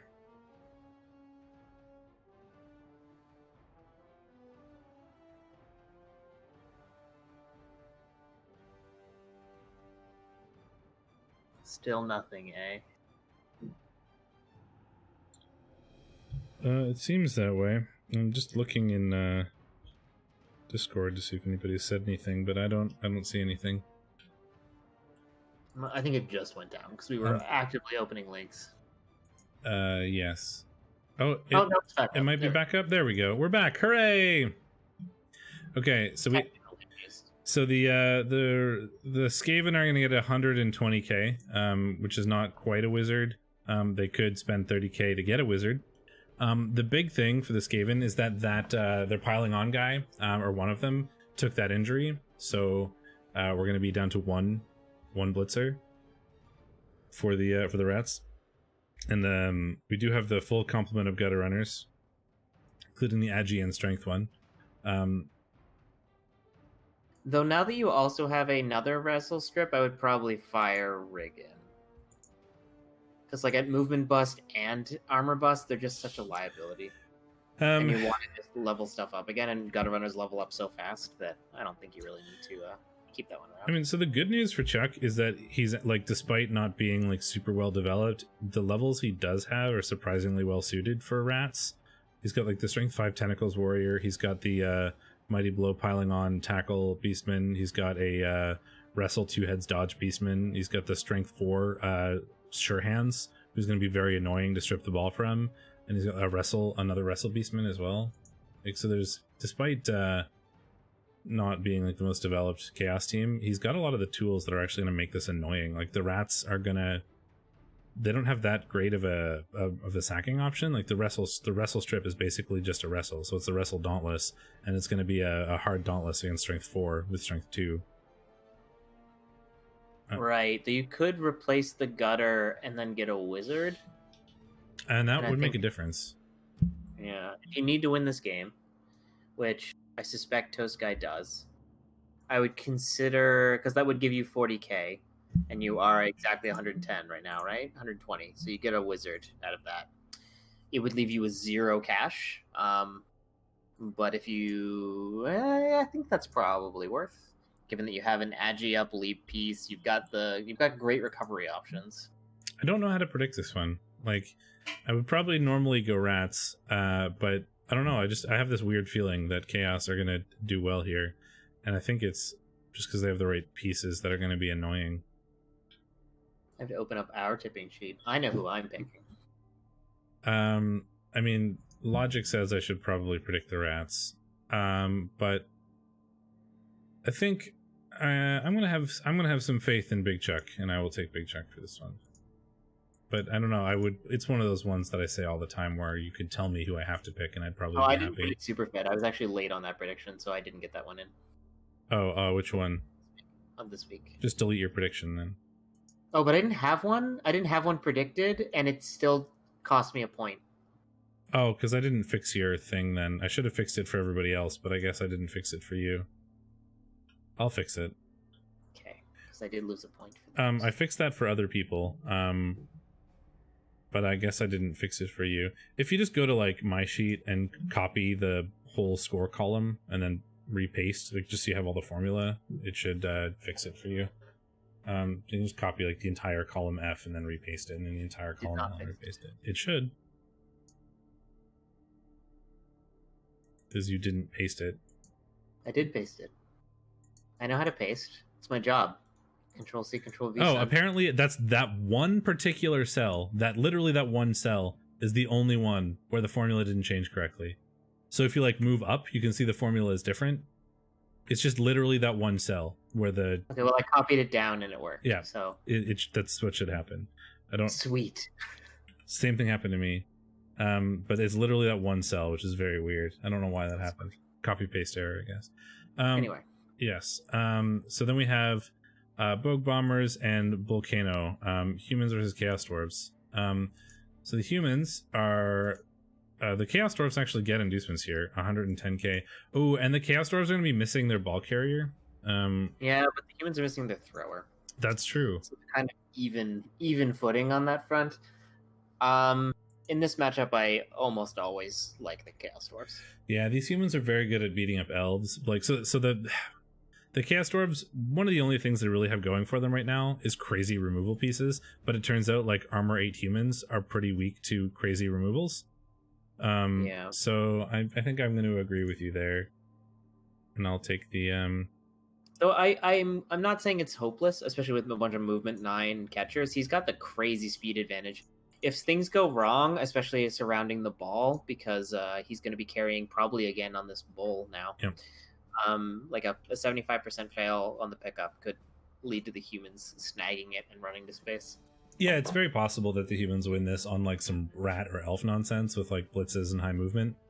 But I think if Bullcanoe or if Mongoose plays to his strengths, like plays to the team strengths, which is just like I'm going to remove you to death because that's what I have, and things go normally, I think that would probably work out.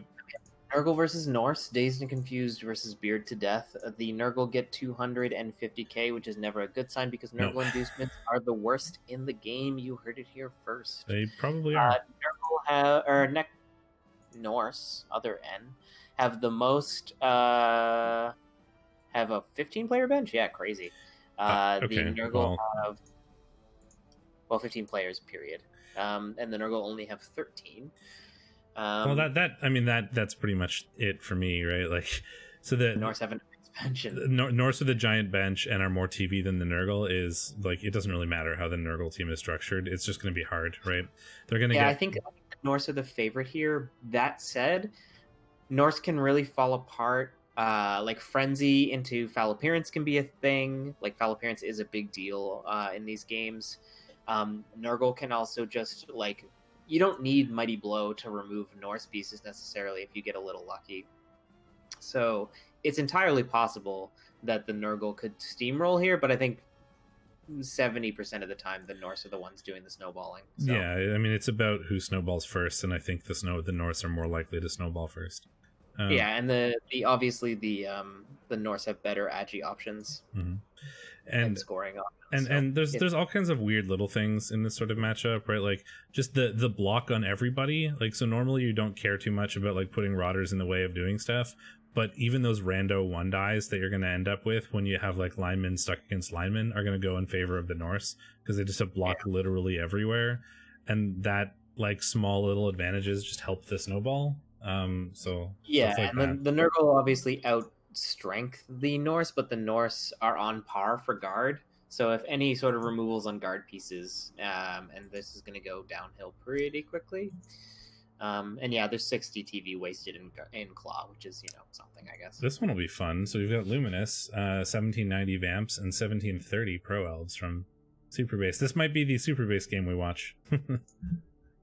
I thought we were supposed to watch a Bash game. Well, no one wants to watch Bash games. We also did say Superbase is another one on the radar. So we've got the elves, like they're dead even in inducements, where the elves get 60k, which isn't really a whole lot. Luminous has got his like 3 real good vampires. I don't know. This is an interesting one for me. The elves aren't really going to be chewing through thralls like very quickly or anything. So Luminous is gonna, unless he like, which vampires sometimes do, unless if the vampires just fall apart themselves, which they can certainly do on their own without any outside influence, then it'll be pretty bad. But like the elves are probably not going to be contributing to that, like a bash team might, in removing thralls and stuff. So the thing, I think the big thing for me is just like strength 4 blodge step guard, strength 3 blodge step diving tackle, blodge step tackle, blodge step tackle. 0 tackle for the vamps is going to be, I think, pretty hard to deal with. I like the elves here, I think, which means that the vamps are going to win 100% of the time. That pretty much is what happens every time I predict against Luminous. But I just think the 4 blodge step is going to be really difficult. He's going to wrestle all of the things to the ground, and then he's going to beat them to death with feet. Yes. Oh man, Lumi is going to be throwing the fouls this game. I mean, no bench pro elves, of course, yeah. Yeah, but it's going to be more about getting them to the floor. I mean, sure, the vamps are pretty strong, and he can get 2 or 3 dices relatively easily, but even those might be awkward if super base positions well. The 3 wrestle thralls that are going to be doing the lion's share of that work. And then just 4 blodge step like are going to make follow-up blocks really awkward. Like once we try blocking once, then it's like cool. Yeah. For sure. Rage Dwarf. Oh, this is a fun one too. So I'm going to take the elves if you didn't. Oh, I took the vamps. Or no, I took the elves, I should say. Rage Dwarf and Dreams of Golden Streams, 2190 dwarves with although they have 60k to drop, so 2130 dwarves versus 1620 Skaven. I mean, the obvious choice is Skaven here, simply because I think people overestimate how good dwarves are versus Skaven. So do I. I mean, the tackle Mighty Blow spam, sure, great, but it's not like Skaven are dodge heavy. There's 4 players with dodge. It's more about the movement 9 versus the movement 5. Like the dwarves are floaty. That said, there are 2 diving tackle dwarves. There is a Agi 4 movement 7 dwarf runner who will get bolted to death. There's also the wrestle strip ball tackle Dauntless dwarf runner. Not that Dauntless matters. He's niggled. So the fun bit about this, I mean, man, like it's so hard to predict when Superfed gets like 500k in inducements. Superfed's gonna lose. I'm calling it now. I'm calling it for Rage Dwarf. Oh, I was gonna do that, but you did it first. Oh, you have to take Superfed. Come on. Oh man. Come on. Curse him. If no one curses him, he's just gonna win, and I'm gonna be infuriated. Man, but like, I like Unseen Walker. I know, we all like Unseen Walker. No one on this planet likes Superfed, but you have to just take it sometimes, you know? Yeah. But man, all the diving tackle, it's gonna be annoying. And that strength 5 Troll Slayer. Look at that hero. I mean, strength 5 Troll Slayer is pretty irrelevant. But he's very irrelevant. I just like him. He's strength 5, armor 7. He's just like living on a prayer. I love him. Whoa. Yeah, it's like, so the Claw Mighty Blow Blitzer is a thing, but he's gonna have such a hard time getting good blocks. Like, so this is basically a game of 3 gutter runners and inducements. So give me a second to think about what these inducements would be, right? So it's 500k in inducements. I mean, he's gonna get a wizard and like a big bench in terms of star players and stuff. Lard. Oh, fine. I'm gonna be really mad when I'm wrong next week because you pressured me into this, but I'm sure I will take Superfed to A, curse him. Your feelings are literally irrelevant. And B, to like have a spicy pick or whatever. But like, I'm gonna be real mad next week when I'm wrong because I'm taking this because you told me to and not because I want to. I'm just putting that out there right now. But not a lot of negative energy right now, Ben. Yeah. The Voltrex Vanguard and Fellows Quetzal. So the High Elf off is here. It's here this week. Tomorrow, apparently. So 1580 versus 1600. How is Fellows Quetzal lower TV? Oh, they took a bunch of yeah, they're one turners out. Yeah. So that explains it. They've got 300 no guard blitzer and no sacking leap catcher. They have 440 TV MNG'd. In 3 players, which is, you know, a thing. Wait, how much? 440? No, way more than that. 540, right? You can't maths. 540. Yes, it is 540. 540. And 540. Goldtrek's Vanguard are as healthy as they've ever been. Probably not. So no Mighty Blow, only one tackle. I feel like Lord Nathaniel Marr. Yeah, Lord Nathaniel Marr is gonna just go on a fucking tear here. So Lord, he doesn't have the best players, but he still has Lord Nathaniel Marr. He still has the Leap Guard, and he still has the Agi 5 Wrestle Strip. And there's no sure hands. The thing that I think Ramaset has going for him is the Strength 4 catcher, who's going to be a little bit annoying to like sack the ball from. But like I think that I mean, not with Strip Ball. Well, yeah, exactly. That was the next statement. I think that the players that still are available for Not for Science are probably good enough to get the job done anyway. Yeah, neither team is going to have a bench. And they're pretty equal TV, right? Yeah, they're 20K. Cool. I like Not for Science. Then we have Grungy Desserts and Scooby and the Gang. So here's a match that we've seen many a time, Travel Scrabble and Staticus. They have played each other a lot, that's true. 2290 versus 1920, so 370k despite being a 1920 team, because Staticus' team is massive. They're playing it. I know, because I rolled the div for them. I predict. Well, we also haven't looked at the match in progress, so even if they're in progress, it doesn't really matter. I don't care. We're not. I mean, so like we cheats. There's the thing that will always be mentioned whenever Travel Scrabble is playing against a bash team is Muttley the Third and a wizard, right? Like Muttley the Third and a wizard into their fastest tackle is movement 4. Well, their fastest killer tackle is movement 4. Their second fastest killer tackle is movement 3.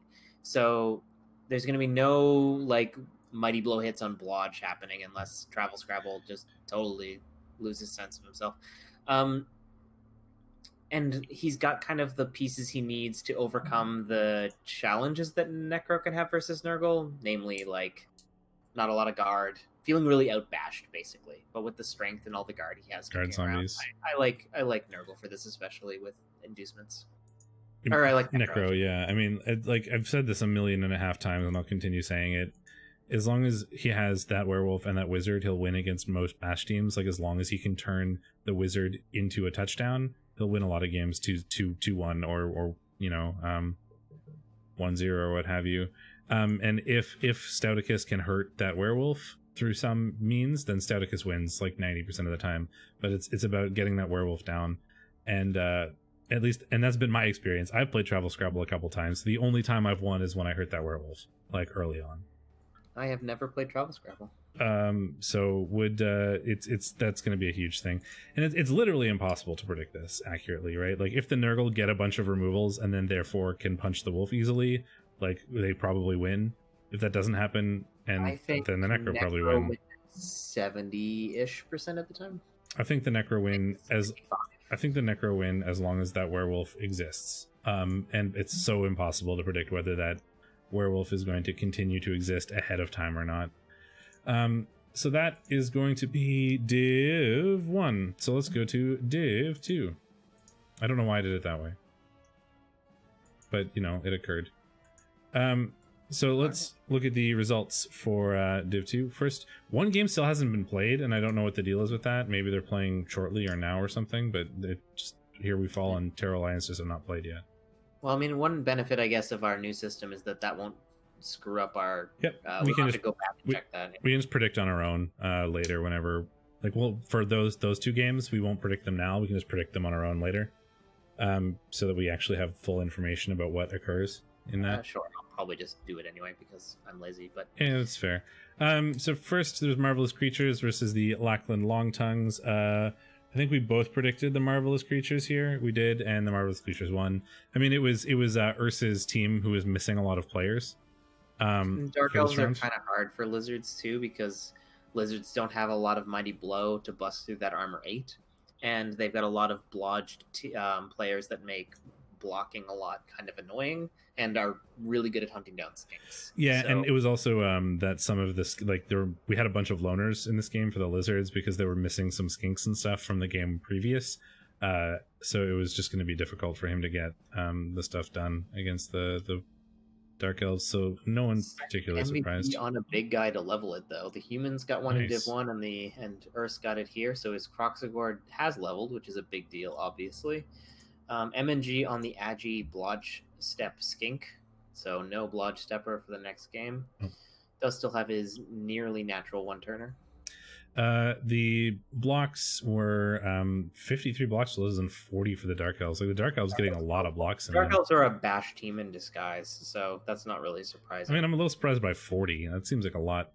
But Frenzy inflates that a bit. That's true. A little bit of Frenzy, yeah. Not a lot, probably, but a little bit. Anyway, 2 KOs sustained, 0 Kaz for the Dark Elves, 4 KOs and 3 Kaz for the Lizards. So, like, Lizards getting out removed by Elves means the Lizards lose. Like, that's basically it. Yeah, pretty much. That's, like, their best bet against Elves. In particular, Dark Elves, is to cause enough damage. Because they can keep up in the Elvish scoring, like, nearly as well. Like, Lizards 2-turn almost as well as Elves do. But in the end, if they're not keeping up on the damage, they can run into serious problems. Like the Elves always have a better sacking opportunity against Lizards because once you have Leap, unless you're putting guard on literally every cage corner, and even if you've only got 2 guard, for instance, you can only make it a 1 die. Yeah, that's the best you can do for your stunty ball carriers. Yeah, and the Elves do not actually have strip ball, so. But it doesn't really matter. In a very surprising result, Orcsploitation Cinema beat Atomics and the Rowdy Rebel Rousers 2-0. We had both predicted that the Nurgle would win this. I mean, Nurgle versus Orcs is generally... it was big Nurgle. I mean, it can go totally the other way if the Nurgle don't get the removals. The Nurgle got removals. Both teams got removals. They did. It's so this is not how you'd expect this, right? The Nurgle are against Orcs. Like the Orcs have their guard that they want to kind of be bullying with, but that makes it potentially that's a big death. Potentially easier for the Nurgle to get hits in if the Orcs are kind of slamming their way through and doing orky things, especially if the Nurgle have, like, you know, the strength or guard to hit back, because Claw Mighty Blow is a thing. So you kind of expect if the removals happen, the Nurgle win. The removals happened and the Orcs won 2-0. And yeah, so there were a lot of damage, like there's a lot of damage, right? Like 43 blocks from both teams. The Nurgle got more armor breaks than the Orcs did.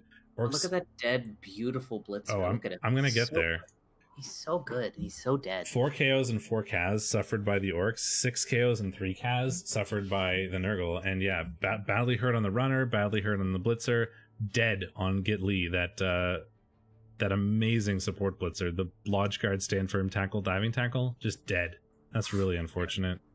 Every elf's nightmare. Badly hurt on a lineman, and then the Nurgle taking an MNG on a decent, like the support Pestigorus, the least important one, and then Rotters. So like, this is like looking at the scoreline is very surprising, but it's I skipped through this game really fast. I didn't actually watch it. I like clicked the next turn just to see where the injuries occurred because I was thinking about watching this one.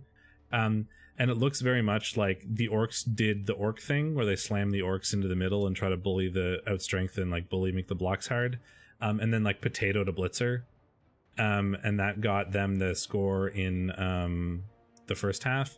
And then in the second half, they basically did the same thing and managed to turn over the Nurgle with the potatoed Blitzer while their whole team was dying in the center. So like it was one of those games where he won, but it cost him a lot to do it. And a lot of other coaches might not necessarily have done the same thing because they wouldn't have like exposed the players that were required to do that kind of thing. But it was very much just like slam in the center and then potato and hope it works out. And it did. So, but that was like my click through, look at every turn very fast in like 5 seconds analysis. So please don't take that as like absolute gospel is what happened. That's just what looked like was happening from like my very fast click through. Because like this Blitzer, Leorc Neeson, right, got both TDs, right? Yep. So he ran past the Nurgle, sacked the ball carrier, because the ball carrier was a super deep kick, like on the LOS or on the touchdown line in the Nurgle half. He just potatoed that Blitzer, tied up as many players as he could, turned over the Nurgle ball carrier and scored with it, and that's where we ended up. Then we had Battle Brothers and Yield Guard. I think we both predicted Battle Brothers for this one. I know I did. Nope. Apparently I predicted Yield Guard and I don't know why. Watch the previous VOD This is probably one of those ones where I said I'm going to be unhappy about this pick, but I'm picking it anyway, that I do all the time. But watch the VOD and find out why I'm angry. What? You might have predicted on VOD, but I didn't. Yes, but that's for me. It's why I was surprised that I picked the Nurgle here. I don't know why I would have done that, but apparently I did it, according to the sheet. Oh, yeah. But that's what I did. So please watch the VOD and find out why I picked that, because I don't remember. Because it's like the Nurgle just don't have they have one Pestigore with tackle that can keep up, and it seems like it's going to be really hard for the Bretts or the Nurgle to like get anything done on the Bretts. We had 55 blocks, but as we've learned, that's probably inflated. The 3 KOs, 5 Cas sustained for the Bretts, 2 KOs, 1 Cas to Nurgle, out removed, sort of as you'd expect. Although 2 of them were badly hurts on the Blitzers, so unless those came late, that would have been a real blow to Kilrick in the game. But if those came late, it's not really a huge deal. And then some, MNGs on the peasants, and who really cares. MVP on a Pestigore, the ball carrying one, to get him a level, which is, it's a thing. He's going to take extra arms if he doesn't roll doubles or agi. And if you take extra arms, you'll be a little sad that you don't have doubles or agi, but that's what the options are. Kaz from like the claw pieces coming in, which is sort of expected. 3 from the killer. You lost the star blitzer on turn 2 and everything was fine. Well, one of the star blitzers. There you go. Interesting game.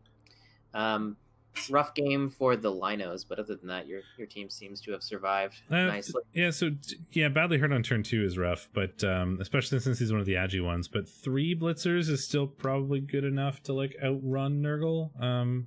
But yeah, that certainly would make it a lot harder. I don't know why I would have predicted a Nurgle, but apparently I did. So go watch last week's video and tell me why that's a thing I did. Here We Fall versus the Terror Alliance. I'm pretty sure I just predicted the Terror Alliance. Hasn't happened yet. So. Yeah, I know. I'm just saying what the prediction was. Yeah. Then we had the game we watched, Anagram Catastrophe versus Sierra Boys. So we saw what happened there. I think we both predicted the Rats. We did, or I did at least. Yeah, so did I.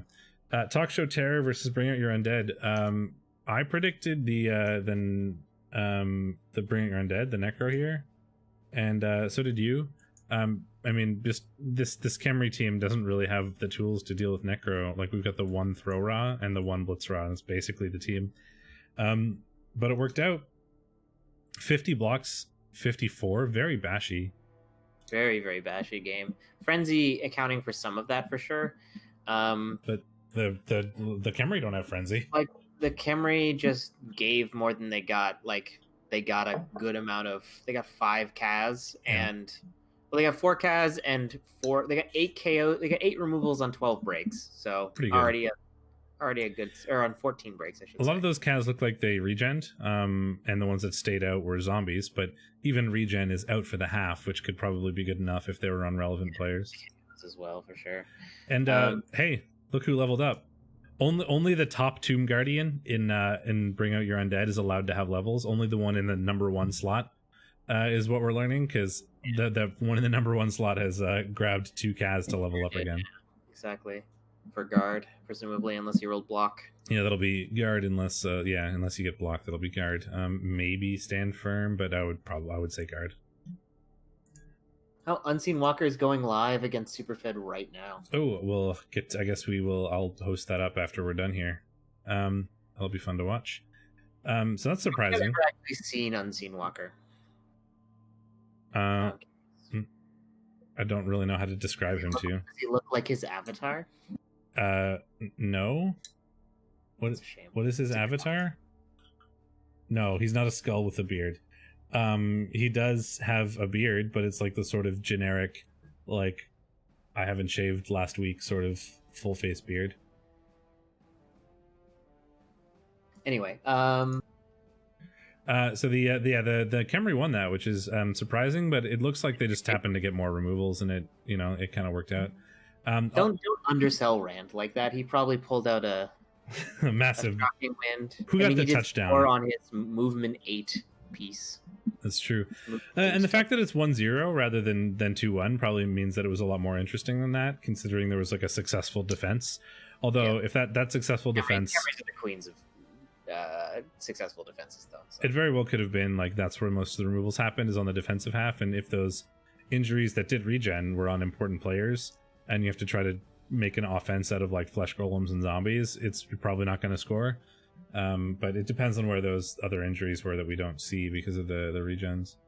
Sure. Then we have the Horn of Gorthank, I Shoot Blanks versus the All-Stars of Chaos, Locust Cosecant.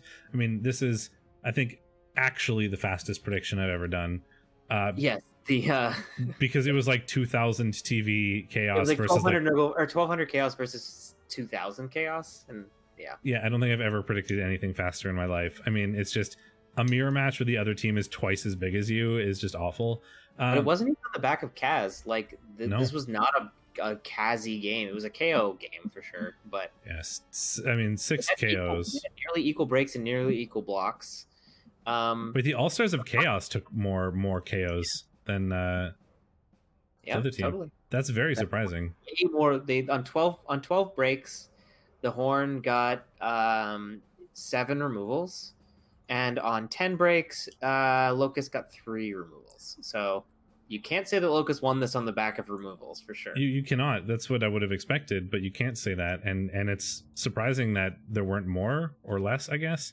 Like Locust has a ton of Mighty Blow, and there's like 1 for well, he actually induced not 1 but 2 Mighty Blow pieces.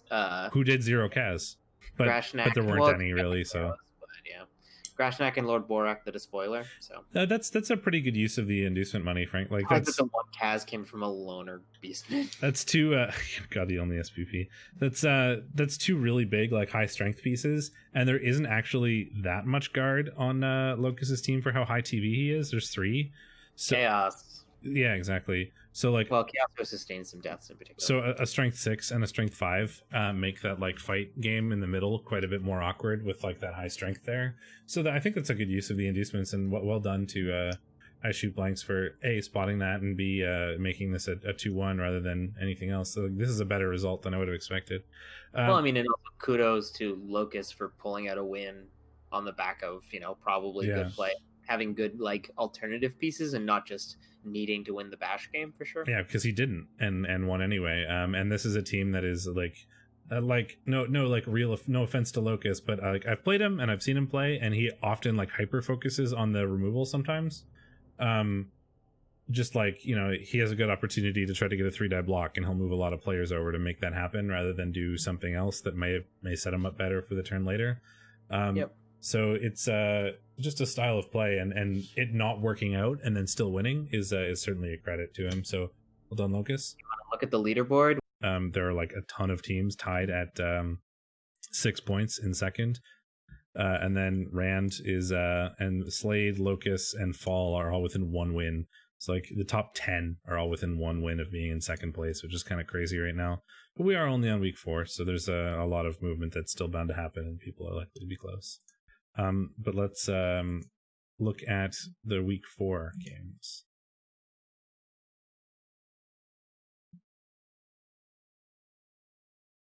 And I have to have my taskbar open because I normally would full screen this, but I broke my mouse, so I need the back buttons and stuff, and because I don't have my hotkeys, and I'm very annoyed.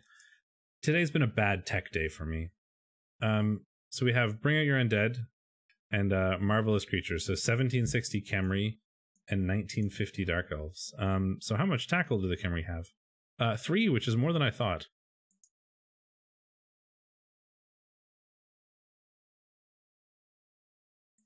The Tomb Guardians not having the Tomb Guardian that level did pick up guard. Are you there? Or are you just not talking? Yeah, I'm there. Okay, it was very quiet. Sorry, I was just like looking at this and distracted. Everything suddenly, my room was very quiet. Like my fans had spun down because it restarted, I guess, and I wasn't sure if.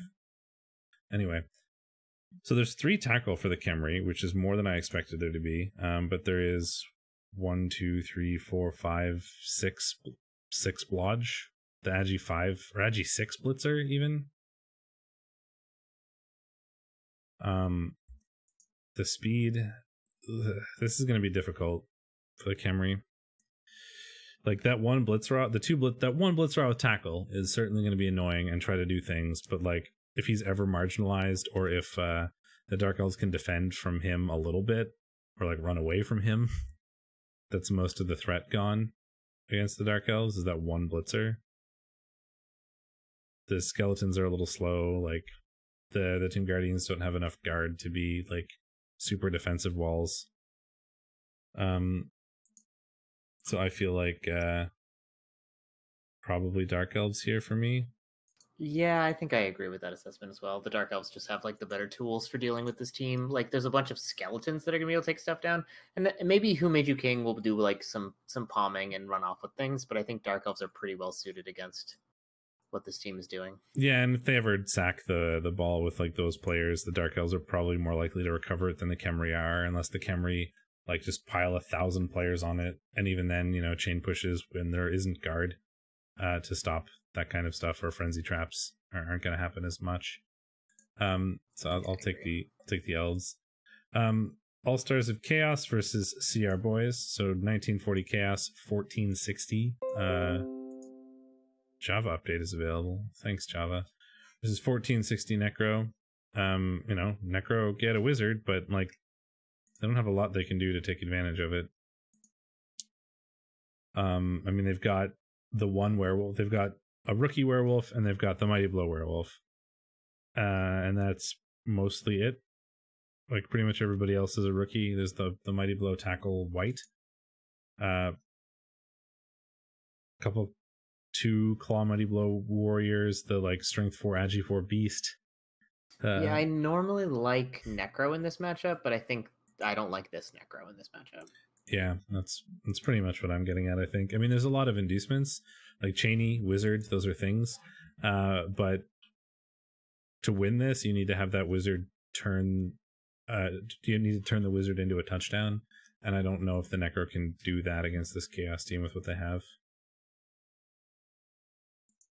Yeah, I don't think so either. I think I like the Chaos. Me too. Terror Alliance versus I pick the Chorfs. Yeah.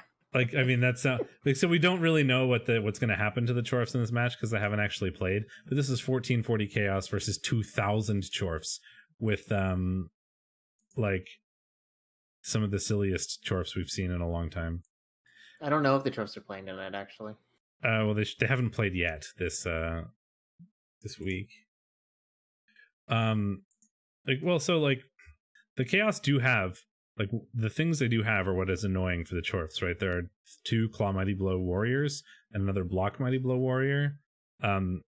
So like the three like leveled pieces here are the ones that are annoying for the Chorfs because they can kind of deal with 2 Chorfs being Strength 4, and if they ever get a removal on one, then suddenly that like puts the strength in their favor. The Devil kind of counters that a little bit, and there's a lot of guard for the Chorfs.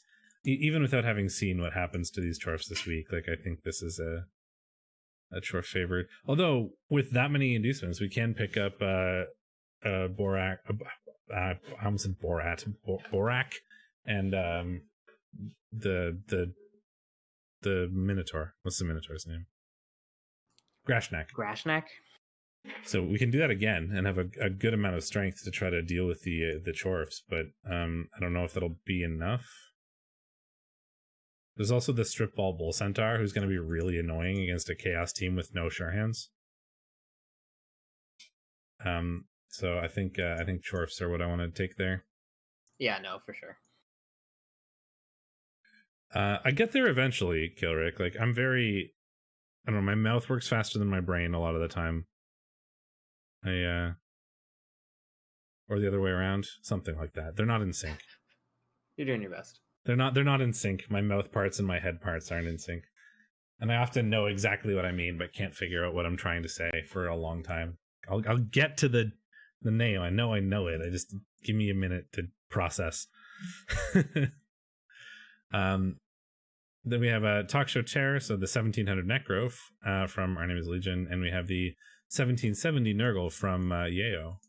So this is a more even game finally. Yeah, very close. And this Necro team more has the tools to deal with the sort of chaos team than the other one did, right? We've got it's not chaos, it's Nurgle, right? Yes, that's what I mean. Nurgle's a bigger deal. That's true. Yeah, this team is very close to being very strong, right? Like the rookie wolf is a bit of a problem, the low level white is a bit of a problem, but like the positionals that he does have leveled are really good, and once the other ones catch up a little bit, it's going to make a huge difference. For sure. The werewolf is a big deal in this matchup. The white is a pretty good piece, and that strength 5 flesh golem is huge in the sort of strength game here. Is that stand firm strength 5 is going to be ultra annoying. There is a good amount of guard from Mio and a good amount of claw mighty blow, like three claw mighty blow at minimum. There's another extra claw, but that's kind of weird. I don't know, I was thinking more necro initially, but maybe I'll change my mind. The speed of the wolf is certainly, the wolf speed is the thing that the Nurgle hate the most here, more than anything else. What is the bench like? 12. So only one extra player. So it'd be pretty easy to start eating into those numbers with the Claw Mighty Blow, even if regen is a thing. I don't know, I feel this one is harder for me. I don't feel as confident about this as I initially did.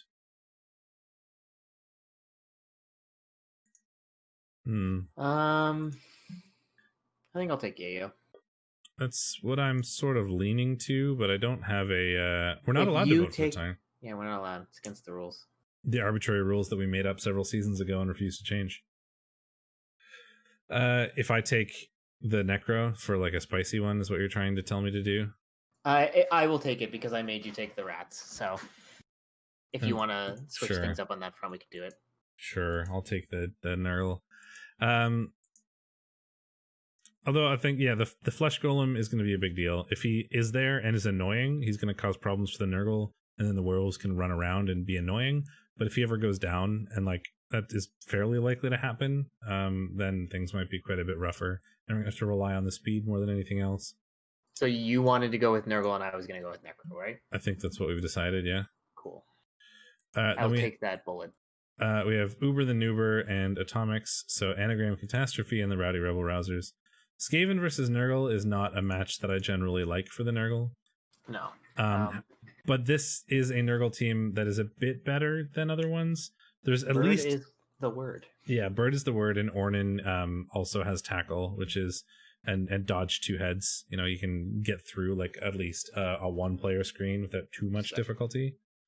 There's 2 Tackle on the Nurgle Warriors, which isn't like they're moving 4, so it's not super relevant. But if they ever are in that sort of fight, or they can manage to get themselves based, that's a no reroll dodge for the gutter runners. And Bird is a monster. It's a natural wrestle tackle 3-die frenzy against gutter runners is crazy. Right? That is a strength 5 wrestle tackle frenzy hit. So it's a natural 3-die on a blitz on anybody with a strength 3 gutter runner. The movement gutter runner is certainly difficult to, like the one turner is always so hard to predict against because we've seen how kind of unfair they can be, frankly. It's hard. It's hard. Yeah, well, like it's hard to predict against the one turn, basically. Like the one turn is just so good. But Bird gets a natural 3-die wrestle tackle frenzy hit against gutter runners. Yeah, but he's just never gonna get it. Yeah. I think I like the rats. It's pretty much what I'm going for too. Like Nurgle hates speed more than anything else, and it turns out that's what rats are good at. So what does he have for a bench? Probably not much. Well, he didn't lose anything important actually. He's got 2. He's got 2. Oh, then yeah, I think I like the rats. Yeah, and the one turner is just super annoying. Although Nurgle are better at dealing with it than others because Disturbing Presence is actually a way to defend against that a little bit. At most, you can just get 1 everywhere, I think. So.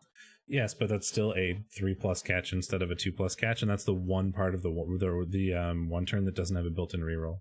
Sure, but it's still pretty easy. Yes, but it's harder than against. Well, I mean, and also else. you're basically making a 2+ into a 3+, at the expense of not having any dodges at the end field. It's not necessarily true. And you can also have dodges at the start of the field. Like you can put I mean, they can usually blitz a hole, or at least a credible hole for a 2-heads to get through. And then disturbing, and then foul appearance, strength 4. Like it's sure, it's a little bit worse, but it's not a lot worse. I'm just saying, like it's like I think most natural 1-turns are like a 70% or so, and maybe versus Nurgle it's like a 65-60, which is why they're better at dealing with it than most teams, which is what I said. No, your statement was true. I just didn't want it to give it too much, like, to like kind of quantify it a little bit. Oh yeah, like with it doesn't, a bunch of made up statistics, as one quantifies things. It doesn't take things in favor of the Nurgle. I was just pointing out that it's a little bit harder to do against Nurgle than I agree with the sentiment. Here we fall and the Lackland Longtongues. So we don't know what Fall's team is going to look like. I'm tempted to hold off on this one because this is a elf team against massive removals. So I really want to know what happens there before we predict. So sorry, everybody, but I'm going to cheap out on that one and kind of hold off. I think most times I like the elves here, though, to be fair. Yeah, I will say that ahead of time. Unless Hill 488 the second goes out, I think I like the I like the elves. I'll predict the elves unless like there's a bunch of removals from the Chaos Dwarf game that they're about to play. Like, yeah, Hill 488, Persian Gate. I'm gonna go ahead and predict the elves, and then just go back and fix it if that is necessary. No, that's fair. I'll agree with you. I'll take the elves with the caveat that I reserve the right to change my mind based on the result of the Dwarf game. Here's a big one: Shooty versus Caloric. Orcs tend to do very well against Bretts. Mm-hmm. And this is a 2-0-1. They are similar TVs, 1890 versus 1820. So the Bretts will get they can scum stuff if they want. They do have an immense amount of money. But the Bretts are also down. Nothing important. Only 1, 2, 3, 4, 5, 6. Well, bench. 1, 2, 3, 4, 5, 6, 7, 8, 9, 10, 11, 12. They only have one bench. But they still have the strength 5 blocker. They've got the Agi blitzers, and the orcs are down that stupid blitzer. No, they're not. Leork Neeson? No, the other. Oh, that was the other orc team. Oh no, they're down the support blitzer. They're down the diving tackle, which is a big deal in this matchup for sure. Because it's like anything that's on that player is impossible for Caloric to extract without blitzing it down. So like. There's only two. There's 2 tackle. One from the Black Orc, who's not really super relevant, but Leork Neeson is a player. Like Leork Neeson won the last game against the Nurgle by himself. Like this Orc is the reason why that game was 2-0. He scored both touchdowns. Gets down, he's getting kicked and he's niggled. Yeah, but I'm saying this Orc exists and he won a game by himself last week. So like that's a thing that can certainly happen. The sure hands is less good. Because there's sure hands. I was very orc at the start, but the orcs only have 2 mighty blow. I might like Caloric for this, especially if he scums some tasty inducements. I was gonna go Caloric too, and like be like, okay, well then I'll take Shooty for fun. That's fair. It's hard to predict though. Yeah, like you said, generally Orc's pretty good here. The guard is gonna make blocks difficult for the Bretts. They don't necessarily have to make blocks. There's only 2 tackle and only 2 mighty blow for the orcs, and one of each of those is on a black orc who's moving 4, so he's probably just going to be playing with peasants all game. I don't think you beat most orcs, but I think you beat tall orcs that only have 2 mighty blow. I think if this team was the same TV, but those skills were spread out across the entire team, you'd have a lot harder time. Like, yeah, it's like Leork Neeson is a terror. And if he is allowed to run free, he will probably and can win that game by himself. No, I want Leork Neeson to blitz the strength 5 blocker, and somehow they both kill each other. Sure. But yeah, like the Black Orcs are not that relevant. Like they're where all the guard is, and they're moving forward. So the Bretts can run around them. You, Caloric? Because if so, I'm feeling better about my prediction. I don't know. I think so this is the grudge match. And we have a bit of inducements that we can get for the Bretts if we really want to. If they play like ultra elfy, they can probably run away. and do well that way. It's Leorc Neeson. Stouticus versus Travel Scrabble was a 0-0 draw. How? Alrighty. So yeah, I'm gonna take Battle Brothers. Oh, yellow lead brownie is dead. Oof. Spoilers. And Donut in the Hole is AV busted. What a game! Spoilers, damn. Stouticus just got fucked. Well, he's AV busted and yellow lead brownie is strength busted, which is dead. Stouticus, man, he lost his good killer and he lost two other good Pestigores this game. That's gonna be really hard to recover from. He lost all of his. He lost his killer and both of his stat freaks. Well, he lost his killer like before the season, and then he lost. Yeah, that's crazy. Yeah, that's a really bad game. Poor Stouticus. Thanks everybody for hanging out. We are now. Oh no, sorry, I missed one thing, which is the predicting comp, so that we can see what that looks like. Shield your eyes from the blinding whiteness. I have also not fixed any of the problems yet. Mittens recaps. I didn't mean to. Lazy bint. Yeah, well, what do we pay you for? Oh, nothing. Nobody pays me anything. I paid you a 30-month sub. That's true. That's 30 times few dollars. It's like $60. No, the sub's more like. Isn't the sub like $5? Yeah, but Twitch gets half of it. Yeah, well, I count what I have to pay, Ben. That's how this works. It's like I get like $2.20 something. Depends. It depends on the sub. You owe me several beers now. That's true. It depends on the sub. Like the Prime subs are worth a different amount for some reason. I'm basically just paying you. That's funny because I don't think you're supposed to disclose that. Every time a streamer gets asked that question, they're like, Prime subs are worth the exact same amount of money. It depends on where you are because of tax reasons, blah blah blah, and it's like a difference of several cents. Like it's not really a different. Oh, okay. It's not actually different. I basically am just paying for the privilege to interrupt you once a month. Yes, pretty much. Right. So let me bring back up this screen. So cover your eyes. I haven't fixed things yet, but it's on my list. I've got my to-do list. So bright. I know. I can't fix that. Google Sheets needs a dark mode. Do they not have a mod for that? So Superfed is running away now with everything, having done super well in Div 1. He's not running away. He's 2 points ahead of me. I mean, everyone else is garbage other than Fed and I, but he's not running away. Yeah, garbage? I'm very close to you.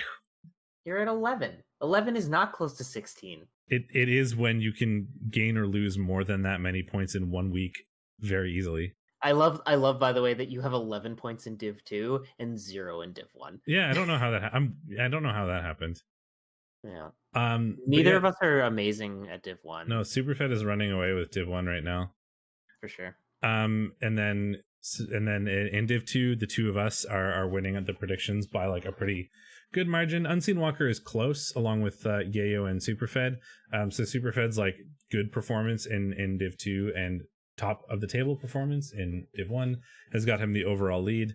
You are second, I am third, and everybody else has almost nothing. Luminous is very close. Luminous is playing. Unseen Walker, I think, is playing. Yep. Is Unseen Walker predicting the other div? He's actually... My favorite is that Cheese is -17. I don't know how he's pulled this off, but he's like so... Is he actually predicting? Yes. Or is his score just broken? No, that it shouldn't be broken. There's only... I think I fixed it for everybody, is that if you don't predict, you don't get negative points or anything. Other than that one weird one with Superfed that needs to be fixed on everybody's sheet. So he should actually be at -16 because that one was broken. But still, he's like, you're at 16 and he's at -16, and I don't really know how that happens. I see. Sarakata is Yayo. I didn't actually realize that, but then I clicked on the profile and it has the same picture as his Discord, and I figured it out. Hi, Yayo.